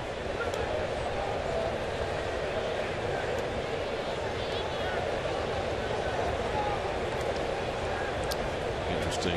If he goes to Milwaukee, where does he play? He's got Gene Segura at short. They just traded Aramis Ramirez, who had been playing third base for them. They've got Scooter Gennett, who struggled this year at second. I don't know how the Brewers envision Flores. Second base. Gennett hasn't played well. Hasn't hit. Had a good year last year, and a left-hand hitter. 2-1 to Kemp with Upton on deck. And all Padres tonight. Bartolo Colon knocked out in the 3rd inning. Lifted to left, and Conforto has a play. Solarte back to tag, but going nowhere, and that's the first out. So Kemp is retired. Andy Martino just pointed out on Twitter, and I think rightly so, because Zach Wheeler is coming off Tommy John surgery, it may take them longer than usual to review medical records. Gets a little complicated there. Now, a question for you. Medical records say it goes a little bit longer past the deadline. Would there be an extension? That wouldn't get in the way of that. I don't know what the rule would be on that. I have no idea. But we're almost 48 hours away. I think that gives them plenty of time. Although with what's been going on with this Dodger Marlins trade for 24 hours, who knows? Upton had a sacrifice fly in the 1st inning, then he homered in the 3rd. 1 for 2 tonight.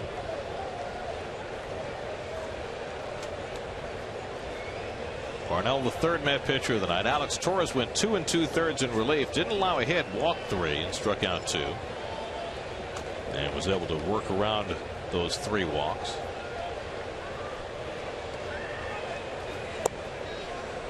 Breaking ball off the plate, 1-1 to Upton.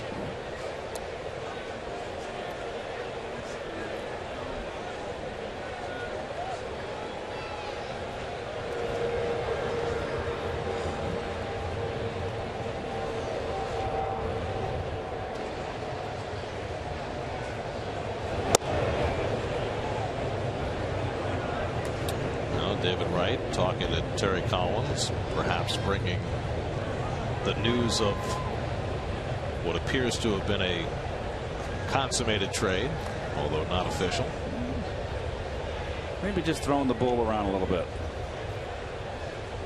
He looked like he came bearing tidings. Up the middle, base hits for Upton. Solarte to 3rd. Throw by Nieuwenhuis will be cut off. Upton has his 3rd RBI of the night. It's 7-1 San Diego.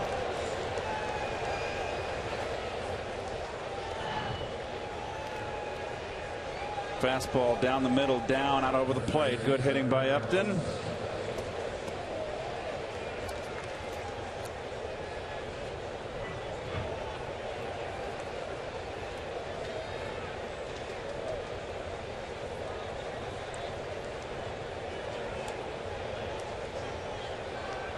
And just for more confirmation, the Brewers beat writer Tom Haudricourt says he has confirmed the Gomez trade as well. So it apparently is done pending medical approval. Yonder Alonso, the batter, and he fouls one away. Alonso homered back in the 3rd inning against Bartolo Colon, his 4th of the year. Now the way, Bryce Harper just hit his second home run of the game for the Nats, and they're up 6-2 in Miami. 29 now for Harper.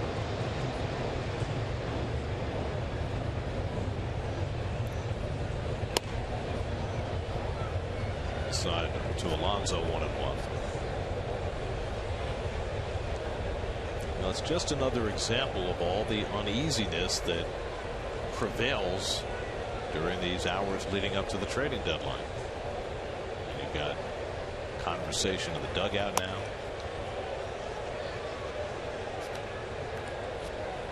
You've got a player on the field who's apparently been traded, still playing. Strange days.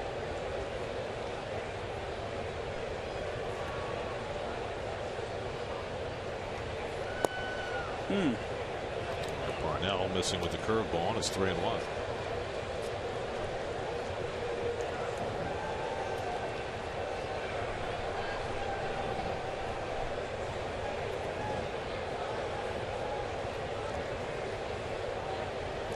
Upton at first and 1 out.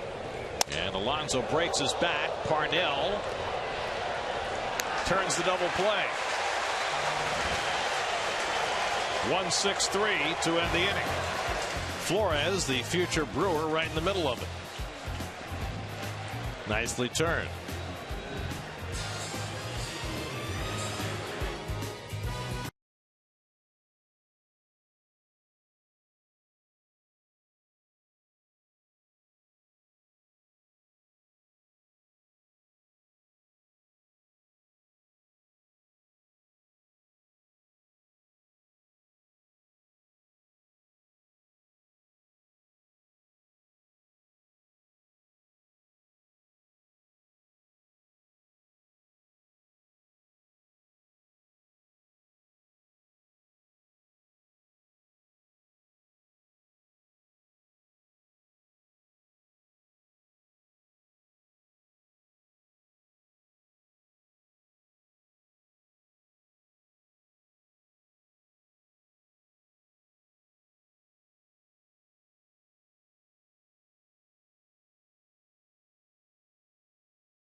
David doing his workouts on the field, trying to get himself ready to play and hoping maybe to be in some rehab games, maybe next week, maybe the week after, as he learns to live with the spinal stenosis that is going to be part of his life. Well, those are exercises you see that you normally wouldn't do, especially that one little twister thing, and that's always a pain in the neck. But when you have injuries and you get older, there's just more things that you have to do. As you see Melvin Upton Jr. in the ball game. He's in center. Will Venable moves to right. Matt Kemp comes out. The new pitcher Kevin Quackenbush after Tyson Ross went the first 5. Daniel Murphy was at the plate when Granderson was caught stealing to end the 5th, so he gets a fresh turn at bat and takes a strike. Murphy, Johnson, and Duda for the Mets in the 6th. Ross went 5, allowed 1 run, 2 hits. He walked 4, struck out 5, gave up a home run. Leaves after just 83 pitches with a big lead, and Murphy yanks the breaking ball foul. Your People's United Bank starting pitchers tonight. Dreadful night for Bartolo Colon. Touched for 6 runs in 2 1/3 innings, his shortest outing as a Met.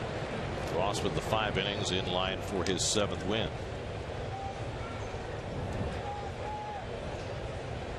Game being played against the backdrop of the Mets apparently completing a trade for Milwaukee's dynamic center fielder Carlos Gomez, who would be coming home to Flushing if indeed the deal goes down.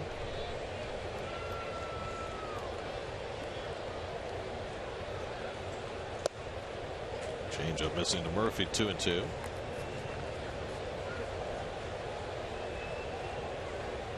Well, you know, the last name of this pitcher here, Quackenbush, reminds me of the old Marx Brothers movie, Day at the Races. Down goes Murph on an up and in fastball. Groucho Marx's character was Dr. I believe Hugo Z. Hackenbush. Hackenbush, right. He was the veterinarian. Told the horse to take 2 of these and call me in the morning. Sean Gilmartin up in the Mets bullpen.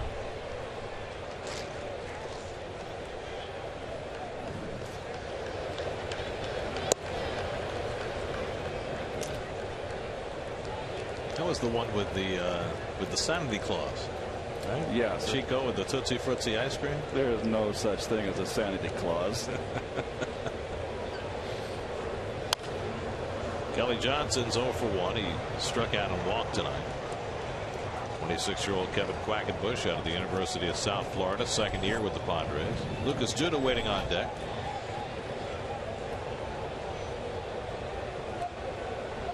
Well, the Mets have been getting such great starting pitching on a nightly basis. So strange on nights when they don't. Alonso handles the weak ground ball by Johnson for the 2nd out. And as they have acquired offensive players over the last 3 or 4 days, Johnson, Uribe, bringing up Conforto, now apparently making a deal for Gomez, the Mets are trying to get themselves in a position where every once in a while, if they don't get great starting pitching, maybe they have a chance to win a game. Yes. Anything was an improvement over the offense they had there for around a month and a half, 2 months, Gary. Here's Duda, who's homered and walked tonight.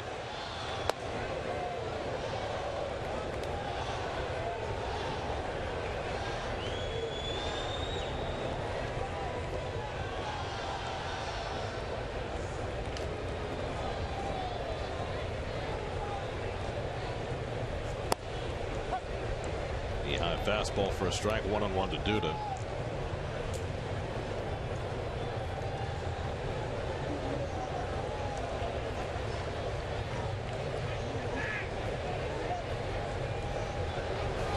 Just in case you're wondering, Wilmer Flores is still in the Mets dugout. There he is. So it's limbo time.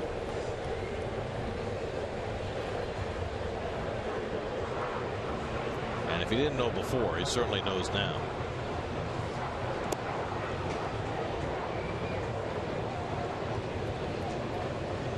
Quackenbush behind on Duda, 3-1 with Michael Conforto waiting on deck. Terry Collins, if the deal goes through, will be thrilled to have Carlos Gomez. Duda cracks another one deep right center field, headed toward the wall. It's out of here.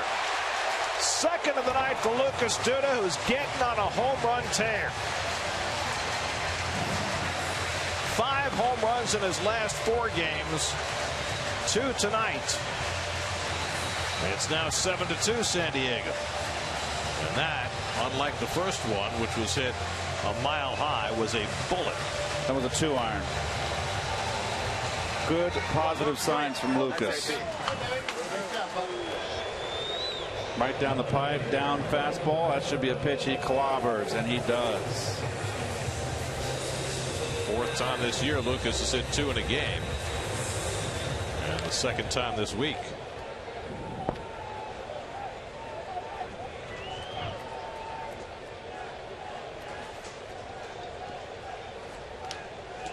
Conforto takes a fastball for a strike. Well, amongst all the other pieces the Mets are trying to put together offensively, that could be the biggest piece of all.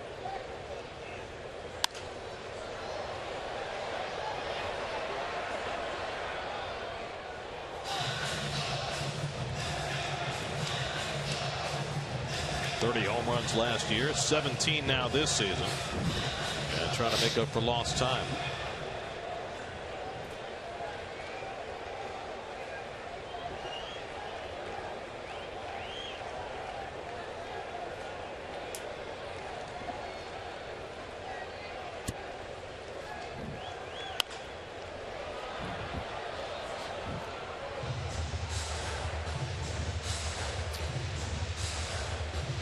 Just pointed out that the Brewers have already sent Aramis Ramirez back to his original team. That's right. And now they're doing the same with Gomez.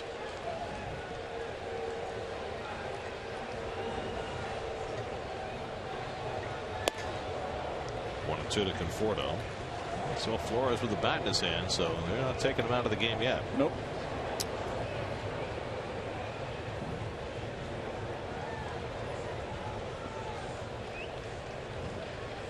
1-2 coming, and the breaking ball in, strike three call. Conforto called out on strikes for the second straight time.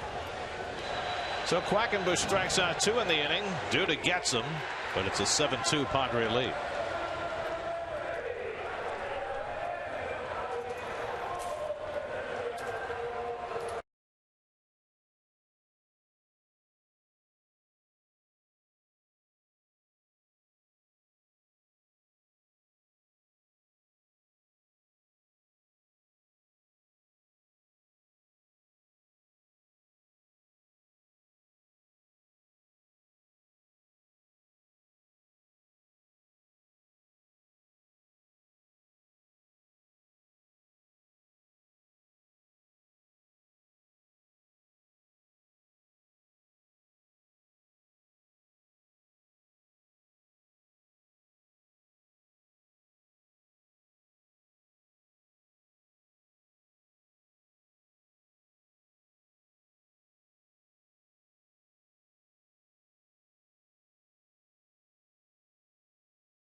Park, don't miss your chance to get front row seats to all the competition and position battles as the Jets gear up for the 2015 season. Visit facebook.com/SNY and enter today. Sean Gilmartin will pitch the 7th inning for New York. He has developed a changeup to go with his curveball and fastball. It's made him very effective. He's only allowed 3 runs over his last 15 innings. One of the reasons he has that low batting average against right-hand hitters. Jerko fouls one off. Jerko has walked and singled tonight, 1 for 2. Padres 7 runs, 12 hits. The Mets 2 runs, 3 hits. The Padres scored 2 runs in each of the first 3 innings. The Mets' only response has been a pair of Lucas Duda home runs. And Jerko takes one the other way for his 2nd hit of the night.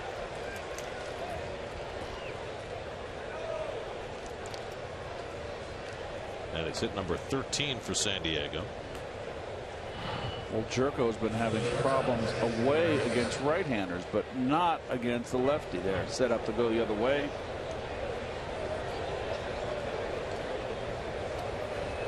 So a man on to start the 7th now, Alexi Amarista, who was 0 for 3 tonight. Reached on a forced play and stole a base in the 5th inning.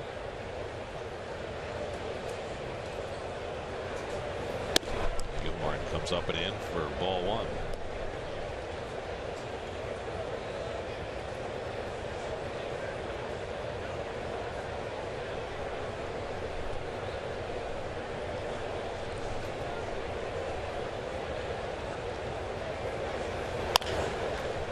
Duda makes the play to Flores, and Gilmartin didn't get over in time, so they can't even think about turning 2.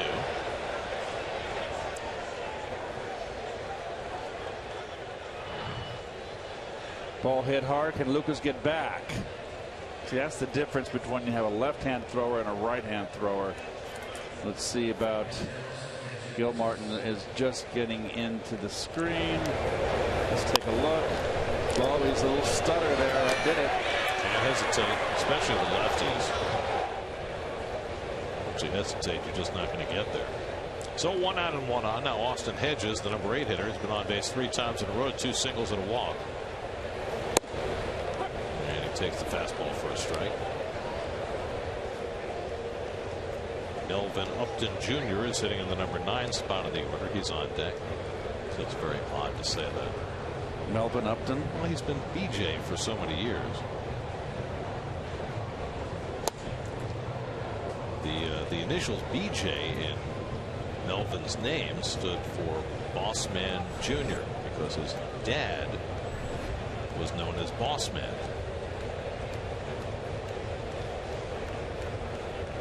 But now he's no longer Bossman Jr. He's Melvin Jr. Fortunately for Melvin, it has not represented a change in fortune. First he got hurt, missed the first couple of months of the season, and he has performed at pretty much the same level that he did in Atlanta.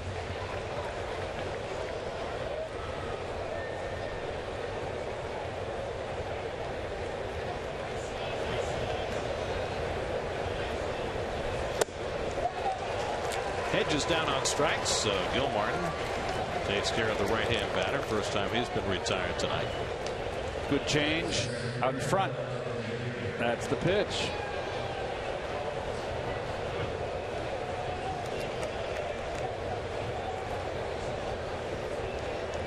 So 2 out. Now Melvin getting a .218 on the year.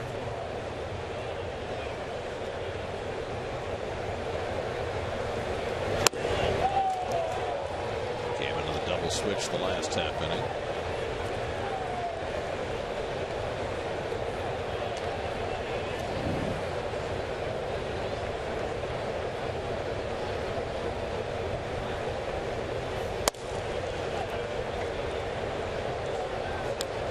City probables for the noon game tomorrow. John Deese has been on a terrific roll. Goes for the Mets. Andrew Cashner, who had the historic game in San Diego against the Mets, will go for the Padres. Hard thrower. And Upton takes a strike. 1-2. B.J. Upton at the time signed a 5-year $72 million deal with the Braves. His first 2 years there, he had 184 and 208. He was traded to the Padres right on the eve of the season along with Craig Kimbrell. It's basically, if you want Kimbrell, you need to take Upton and Carlos Quentin for that matter. He went the other way of the deal. Quentin was immediately released by the Braves, so they basically traded bad contracts. But the Padres kept Melvin, and he strikes out to end the inning. Back-to-back strikeouts for Gilmartin. He gives up a hit and strands a runner. 7th inning stretch, 7-2 Padres.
Against Bartolo Colon and have led right throughout. They're up 7-2 as we go to the bottom of the 7th. Kirk Neuenhuis will lead off for the Mets, and we check in with Steve Gelb. Steve?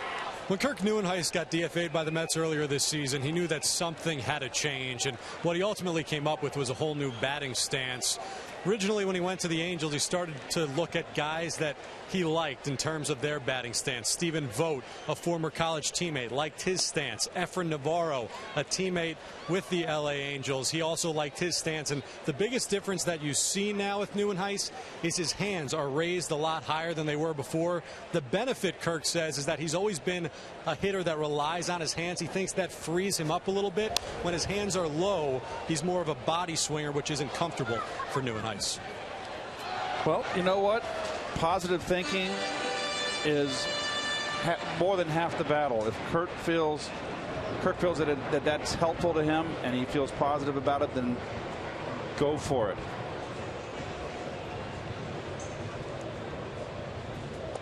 Quackenbush gets him looking on the curveball, and Quackenbush has his 3rd strikeout in relief. 1 down in the 7th. Well, Quackenbush last year when I saw him impressed me. He's got decent stuff. Nice curveball. Throws hard. And a nice big hand for Wilmer Flores as he comes to bat. Most of these fans know that Wilmer's about to get traded. And social media being such these days, everybody knows what the situation is. It's a little odd that Wilmer's still in the game. But the fans giving him a nice send-off here.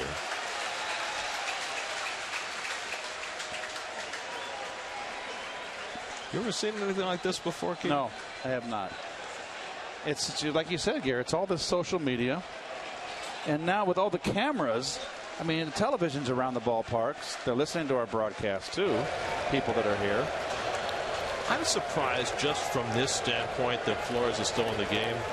You're trying to make a deal. You're exchanging medical records to make sure that it gets consummated. What if he gets hurt? Well, yeah.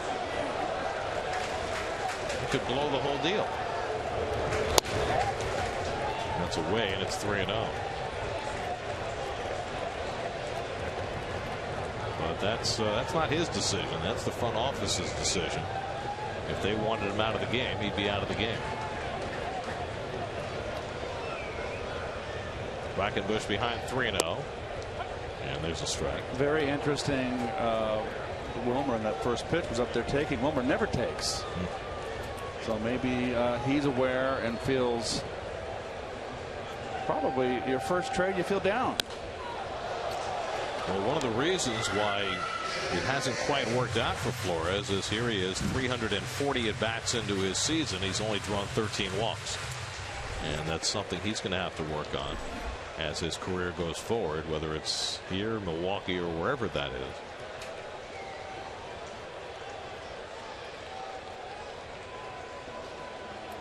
(3-2) and he takes one foul. Well, if this is Wilmer Flores' last day as a Met, he has he's been a good soldier. He took over a very difficult situation this year, being asked to play a position that he probably was not fully capable of, and handled it to the best of his ability. I couldn't agree with you more. Really asked to play out of position, and it was really apparent that once he went over to the second base, he was much more comfortable. But oddly enough, he had his good hitting months when he was at shortstop. He has not hit for the last couple of months, hasn't gotten on base enough, and the power's gone away. Browns will run at the shortstop, Amarista, and Flores retired 2 out.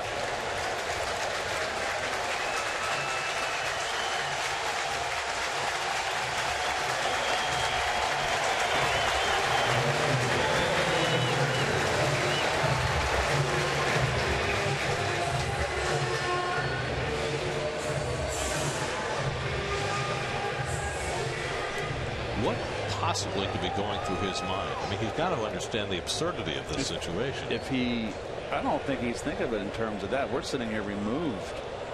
I think he's down, and if he knows he's hurt, he's down and depressed. You never want to get traded. The first trade is always the most difficult. That had to be a very difficult at bat for him. Well, he's been in this organization since he was 16 years old. But it's got to be strange for the other guys in the dugout too, right? Agreed. Because what do you say? Well, it's not until it's official do you say anything.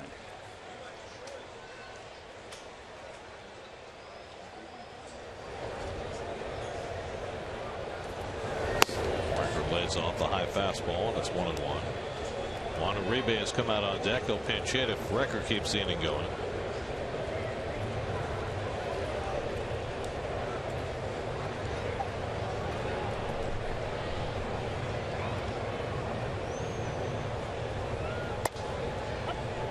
Strike call to Record, 1-2.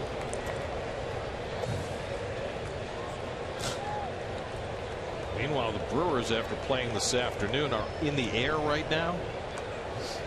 And Carlos Gomez and his teammates are tweeting out goodbyes to one another from the plane.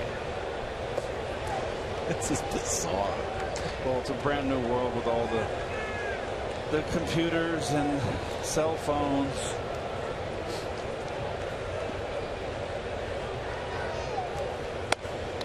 Full count to Record.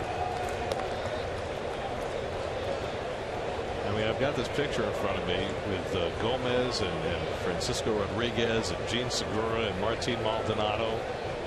It's their goodbye picture to Carlos, who's got a big smile on his face in the middle of it. Record down swinging. 1-2-3 inning for Quackenbush. He's got 4 strikeouts in 2 innings of relief. Odd night at Citi Field.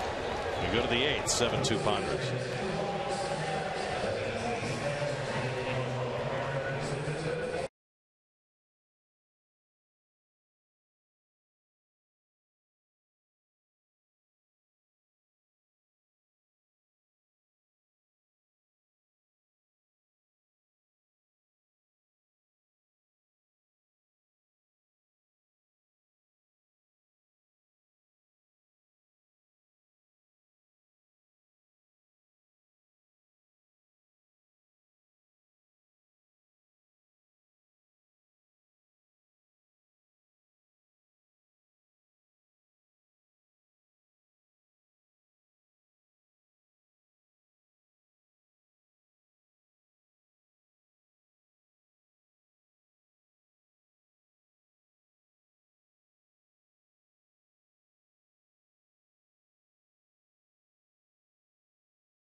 If you see red eyes, well, there's a reason for it.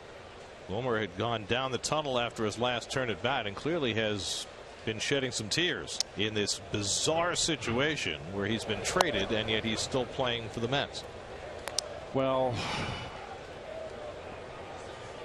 it's a very touching scene, and a first trade is always so painful.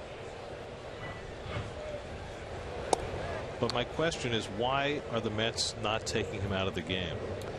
I think at this stage of the game now, where the cat's out of the bag, I think they should pull him out of the game.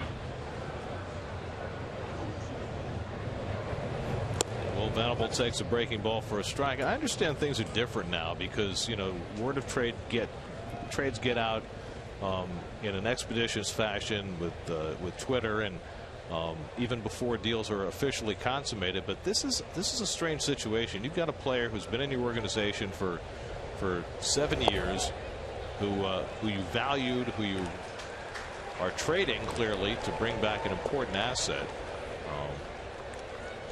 And the fact that he's out there and risking injury at a time when you're trying to consummate the trade is strange in itself. But for him to be that emotional and out on the field just strikes me as odd. Well, this is a business part of the game, Gary, and it can be heartless and unsympathetic. I am not one to, provide a towel to cry on one's shoulder, but I feel for Wilmer. I know exactly what he's going through.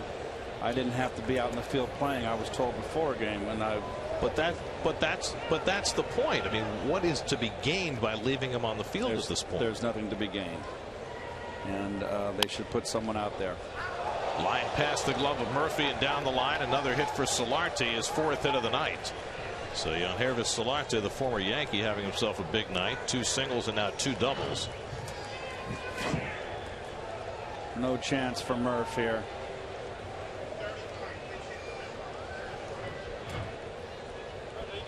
Hit number 14 for San Diego tonight. Well, these are one of the things I don't like about tweeting and all this advanced social media today. And another time Wilmer would have found out about this after a ball game. But it's the reality of the way the world is now, and I think that you need to adjust to that reality if you're the Mets and take him out of the game. Get no argument from me, Gary. None whatsoever. You know what? Sometimes when things look really, really bad, it's the best thing that can happen to you. It's a new team, a team that wants you.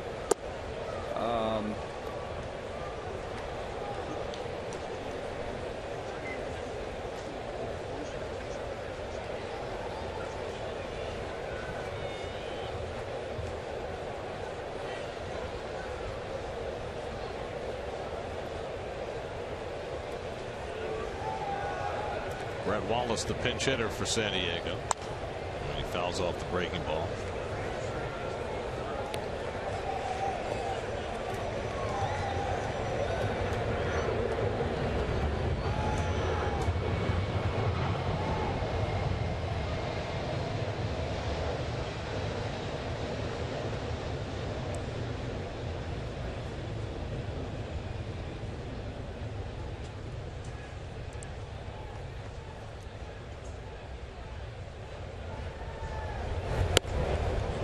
To Wallace.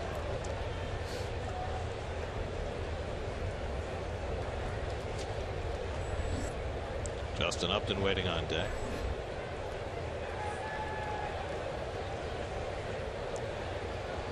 Wilmer Flores first signed with the Mets as a non-drafted free agent on his 16th birthday, August 6, 2007. It's nearly 8 years ago. He's been Mets property ever since. He is being somewhat ill-served by this moment.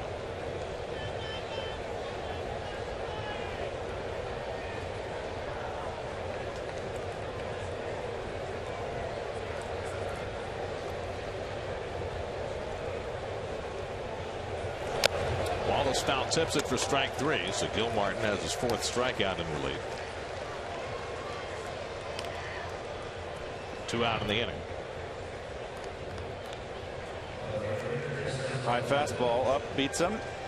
Wallace, a former Astro, remember him playing third base, playing first base.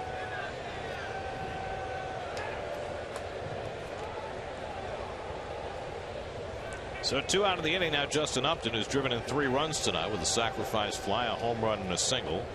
2 for 3 on the night. Bartolo Colon got knocked out in the 3rd inning tonight. His shortest outing as a Met. 2 1/3, 6 runs, 10 hits. Alex Torres went 2 2/3 in long relief. Bobby Parnell gave up a run in the 6th, and now Gil Martin trying to finish off his 2nd scoreless inning of relief.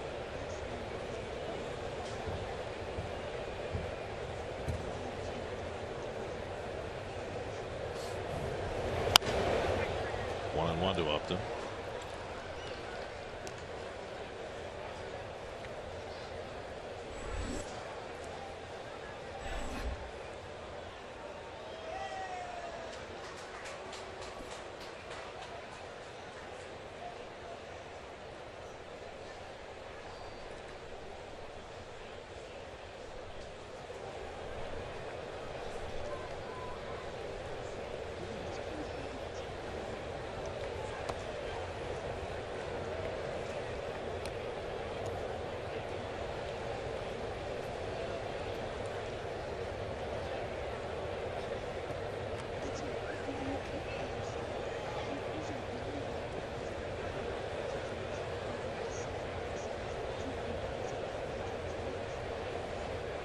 2-1 to Upton.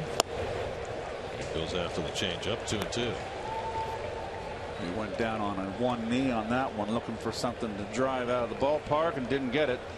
Trying to do his best Adrian Beltre imitation. Yeah, so Carlos Gomez is known for that too. Yes, he is. We'll be seeing that before long, I think. I'm not sure of anything at this point. 2-2 coming, and it's taken high, a full count to Upton. Yonder Alonso would be next. Again, if you're just joining us, it's been widely reported that Wilmer Flores and Zach Wheeler have been traded to Milwaukee in exchange for former and potentially future Met Carlos Gomez, and yet Flores has been left into the game because the trade is not official, and he has been very emotional this last inning. Gilmartin strikes out 3 in the inning, 5 in 2 innings.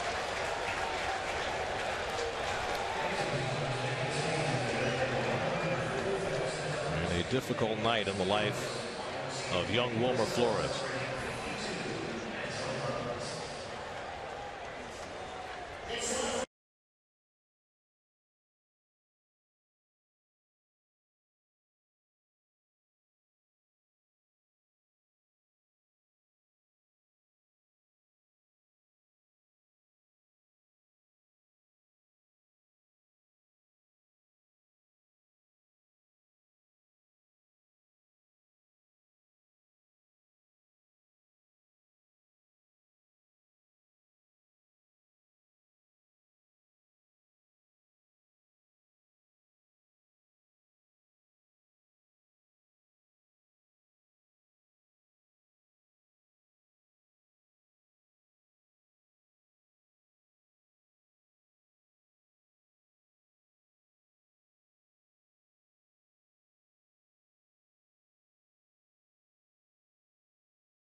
We go to the bottom of the 8th inning.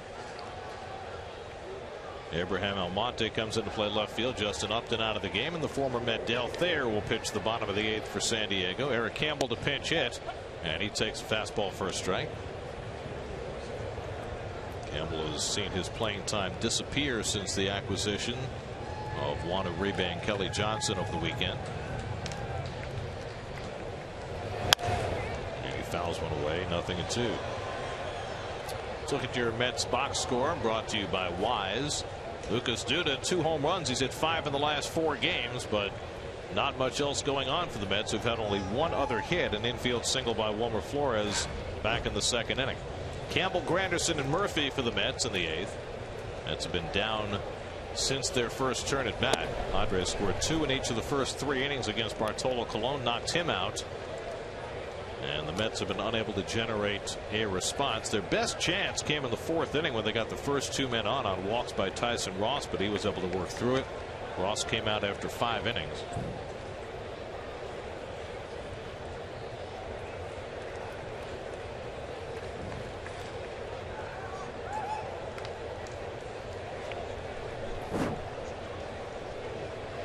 One, 2 coming, and it's off the plate. 2-2.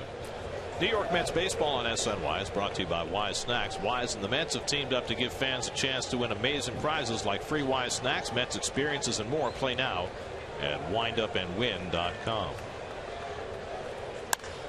Lined into center field, and Campbell's got himself a pinch hit.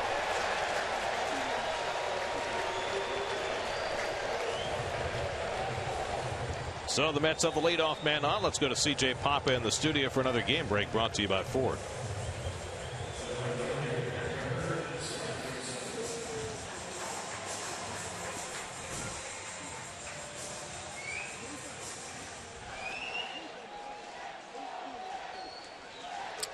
It's a nice first game in your new venue. What a way to make a splash. There's Granderson, who's walked twice and hit a soft line to short 0 for 1, and he takes inside 1-0.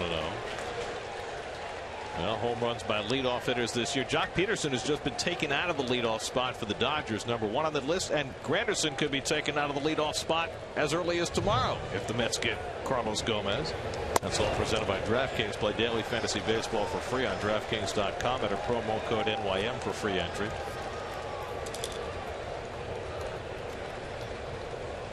2-0 to Granderson with Daniel Murphy on deck. And that's pulled right to the bag, knocked down by Alonso. He'll take the out there as Campbell goes to second.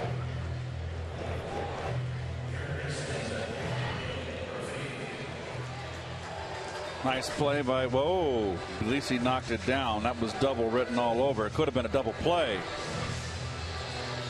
Not far off the bag, so in the right spot. So they get the first out. Runner in scoring position for Murphy is 0 for 3 tonight. Final score in Miami, the Nats beat the Marlins 7-2. 2 home runs in that game for Bryce Harper, his 28th and 29th. And so unless the Mets have a rally in them, they'll be 2 behind at the end of the night. Melvin Upton grabs the fly ball from Murphy, and that's the second out of the inning.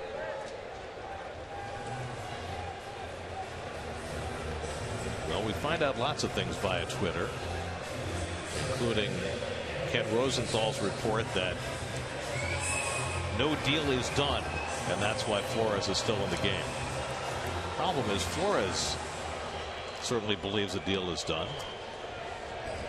I don't know. The whole thing is very difficult because of the speed with which information moves these days, and not always accurate information to boot. But of course it plays with people's emotions because, you know, players are human beings. Yes. Sometimes we all forget that. Yep, no deal is done. The entire world has jumped the gun. That's the quote from. And Wilmer is the victim of all this. He is the victim.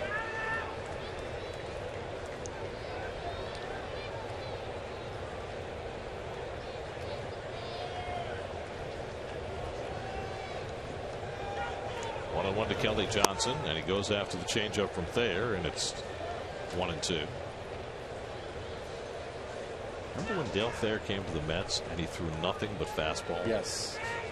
Sinker slider guy.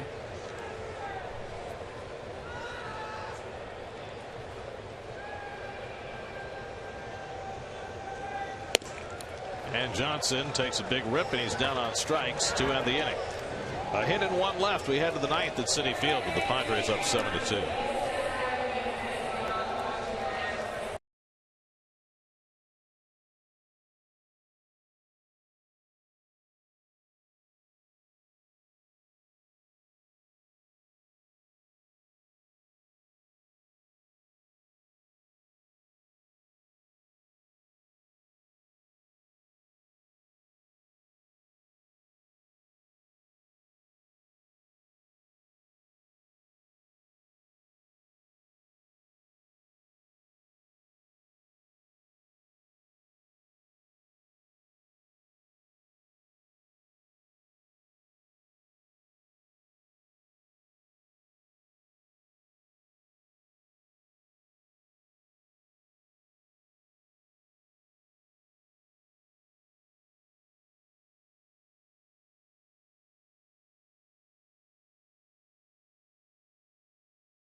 Tomorrow at noon. Eric Campbell, who pinch hit, stays in the game at third base, and Hansel Robles will work the top of the ninth for the Mets.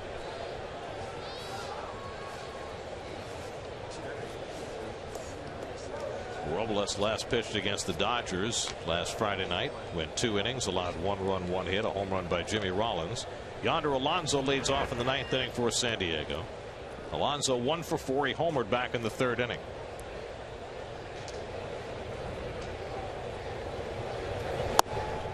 And it's taken for ball 1. Alonso, Jerko, and Amarista for the Padres in the 9th. Padres hitting early and often tonight. You know, the bottom line is that no deal has been consummated, although it's been widely reported, involving Wilmer Flores going to Milwaukee in exchange for Carlos Gomez, with Zach Wheeler also going in the trade. And you know, a young player gets caught in the middle. Yep. And that's really the bottom line, is that you've got a kid who has given his all for this organization for nearly 8 years who ends up out on the field in tears.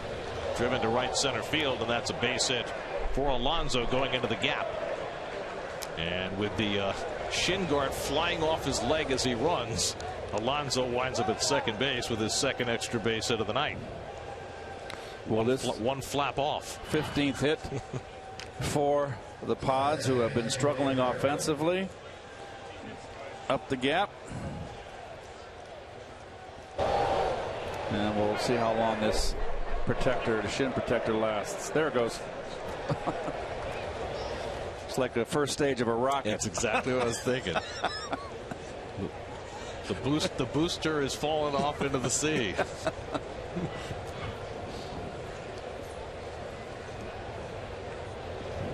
And Jed Jerko has had a good night. 2 for 3 and a walk.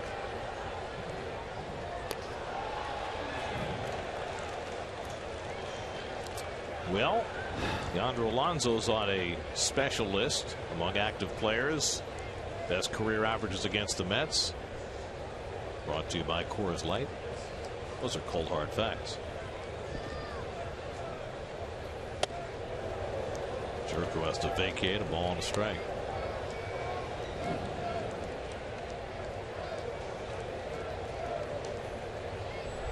Well, everybody but Amarista and the pitcher have got base hits. And 6 Padres have multiple hit games tonight. 15 San Diego hits in this game.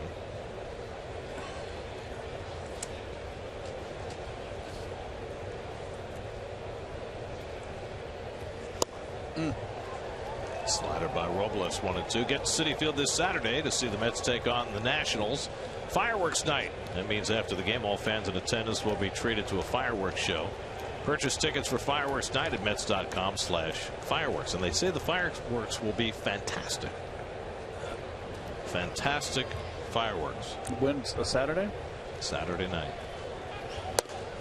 Jerko down on strikes. Robles has his first out of the night. Let's check in with the studio, see what's coming up on WB Mason postgame live. Gary Apple, Nelson Figueroa, guys.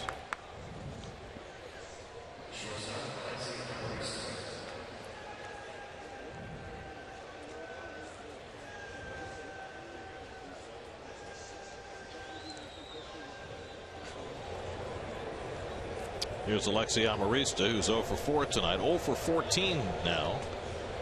Trying to snap that here in the 9th inning with a runner at second and 1 out.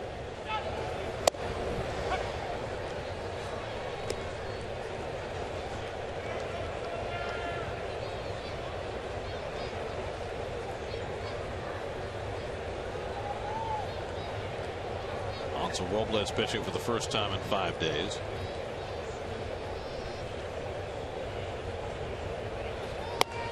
The 15 hits by the Padres tonight match the most against the Mets this year. Twice the Cardinals put up 15 hits against the Mets, including that start that Colon made in St. Louis. Well, Colon started tonight. He gave up the first 10 of the Padres' 15 hits in this game. Well, this is one of those games where all the wind was taken out of the Mets sails early. Sails, I should say, plural. 2 runs in the first, 2 in the second, 2 in the third. Had him down 6-1 quick.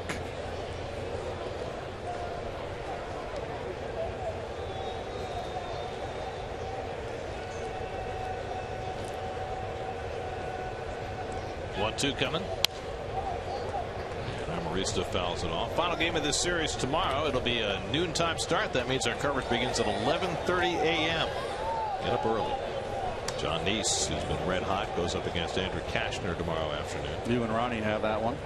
Where are you going to be? I got the dermatologist appointment at 9:30. I had to beg off. Everything okay? It's fine.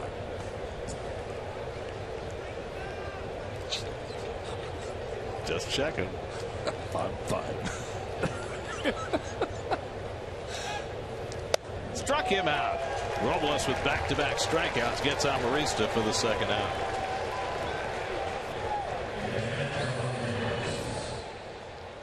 Robles has done a nice job, and he came up here kind of without any fanfare here, and he has been in spots where the game's been on the line, and he has performed nicely. He's taken his lumps here and there, but I think he's done a heck of a job. 2 out in the inning. Now Austin Hedges, who's 2 for 3 and a walk tonight.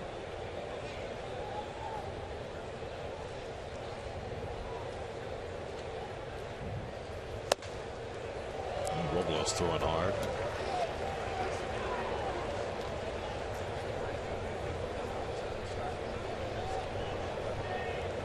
In the bottom of the ninth, the Mets will have Duda, Conforto, and Nuanez. And if anybody gets on, Wilmer Flores. Wouldn't that be just the perfect way for this evening to conclude?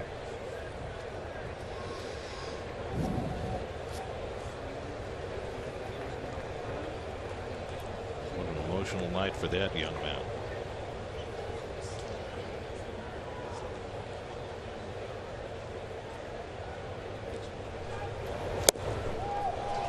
Slider by Robles to get ahead on Hedges, 1-2.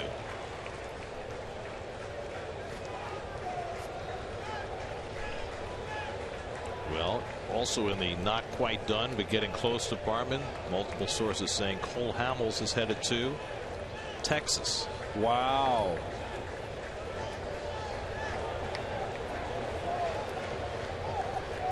That's a trade he can't block. It's one of the teams on his list. Rangers are 5 games under 500 and 5 games out of the wild card, but not exactly in the midst of the postseason picture. Another ballpark for him to pitch in where the ball carries. It's true too, but again, not done yet, so we'll see.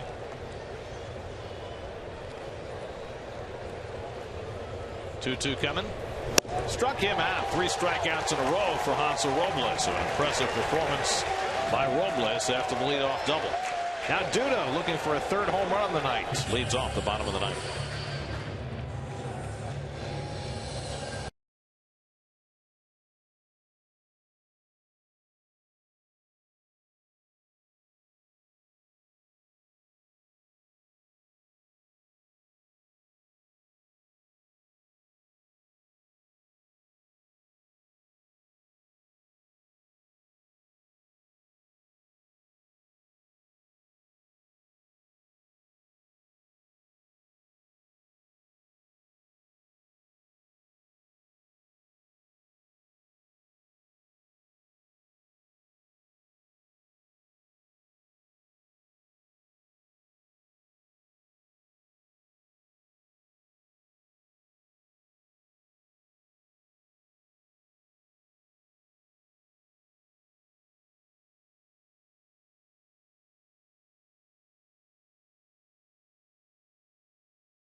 Terry Collins went over to him, and he had a rather lengthy heart-to-heart with Wilmer, and I don't know exactly what's being communicated here, but clearly Terry is concerned about what has happened here tonight, with Flores having spent the last 4 or 5 innings in limbo, with the world believing that he's been traded to Milwaukee, but the deal not yet consummated. It's led to tears for Wilmer Flores, and once the conversation was over, he took his equipment, headed down the tunnel, and it looks as though he is not going to take an at bat if his turn comes up here in the ninth.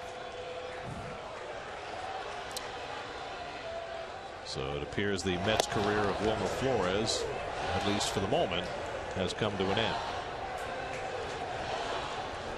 David Wright following Wilmer down the tunnel, and of course, you know, David will have the right things to say, and his friend Ruben Tejada going down the tunnel as well.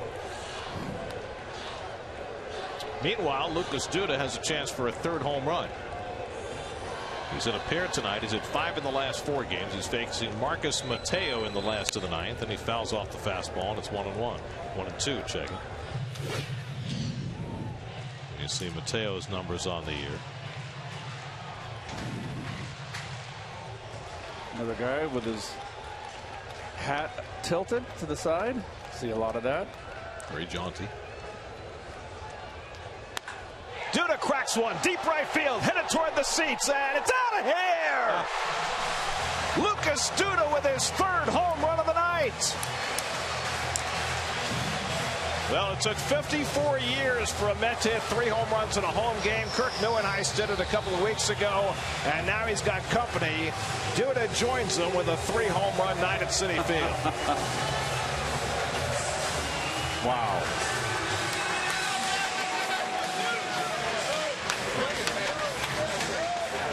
That could be a huge lift for this club. Slider down and in. Goodbye. 2-iron again. Line shot. Nice catch. If Lucas can start catching fire here the last 2 months, what a lift. 6 home runs in his last 4 games now. His first career 3 home run game. Well, this one went out of here in a sec.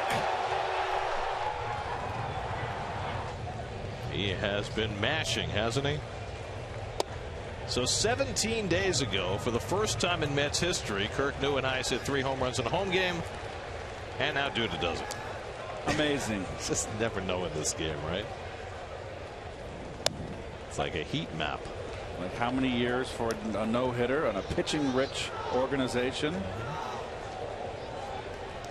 Michael Conforto 0 for 3 tonight, hitless in his last 8 at bats. Well, you'd like to get some men on base with those taters. The 11th time in Mets history the players hit 3 home runs in a game. Jim Hickman was the first. Neuenhuis the first to do it on a home game, and now Duda the latest to join the list. Strike 3 called. Conforto caught looking for the 3rd time tonight.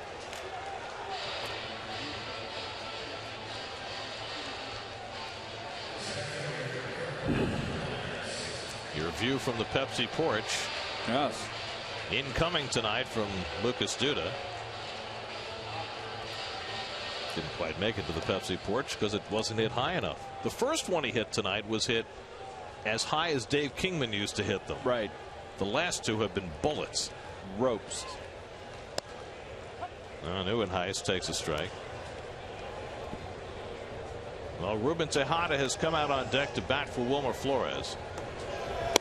And that doesn't mean the trade is necessarily official, but it does mean that Flores is finally out of the game.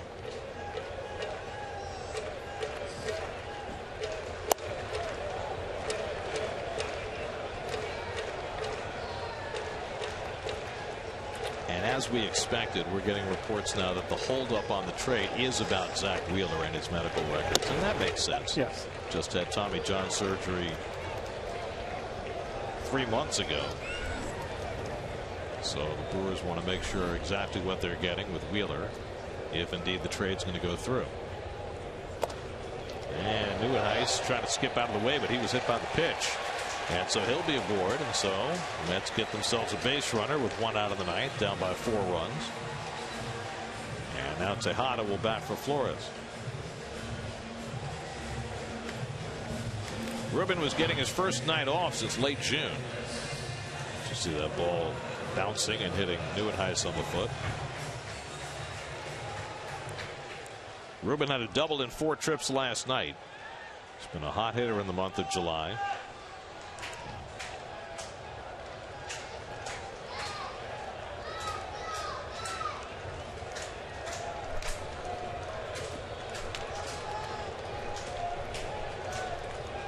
That's down 7-3 in the 9th.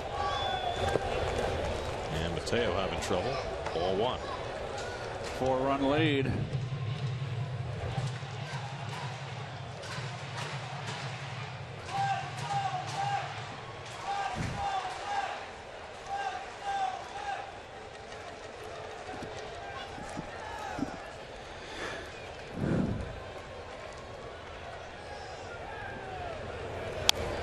Good swing by Tejada, and he fouls it back 1-1.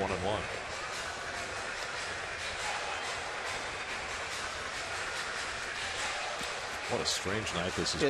It is. It's kind of a sad night. It's sad because Flores got left in limbo. It could be very happy for the Mets if the deal is consummated, because they'll get an impact player in Carlos Gomez. It's been an historic night for Lucas Duda, his first 3-home run game. A bad night for Bartolo Colon, whose season may have hit a bit of a wall. So a lot of things have gone on tonight.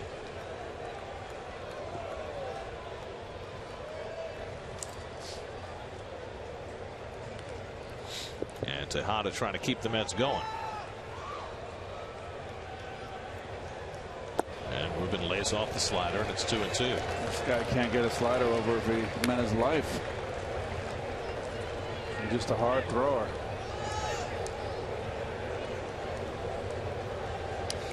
Another big, I bet you, a big rubber arm, just like Andujar. All those guys can throw hard and throw all day long.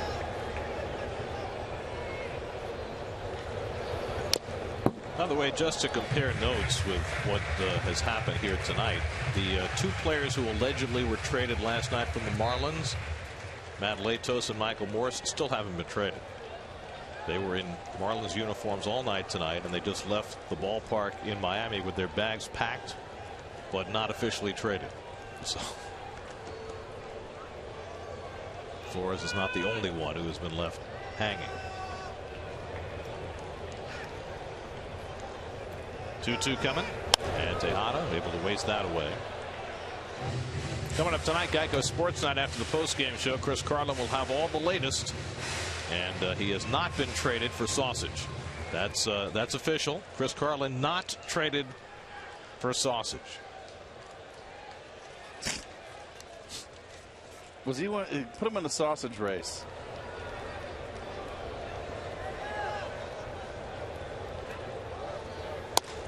Off the corner, and Tejada works it full.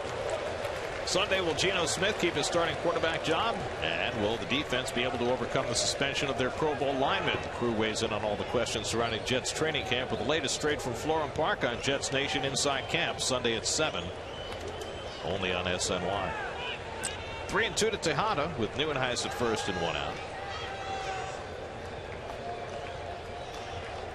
And Ruben hits a double play ball. Amarista with the step and the fire on a hop, and that'll do it. The ball game is over. Duda hits his 3rd home run of the night. That's the big news for the Mets on the field. Off the field, they are on the verge of acquiring Carlos Gomez. The Padres beat up on Bartolo Colon in the first 3 innings, and they even up the series at a game apiece with a 7-3 win.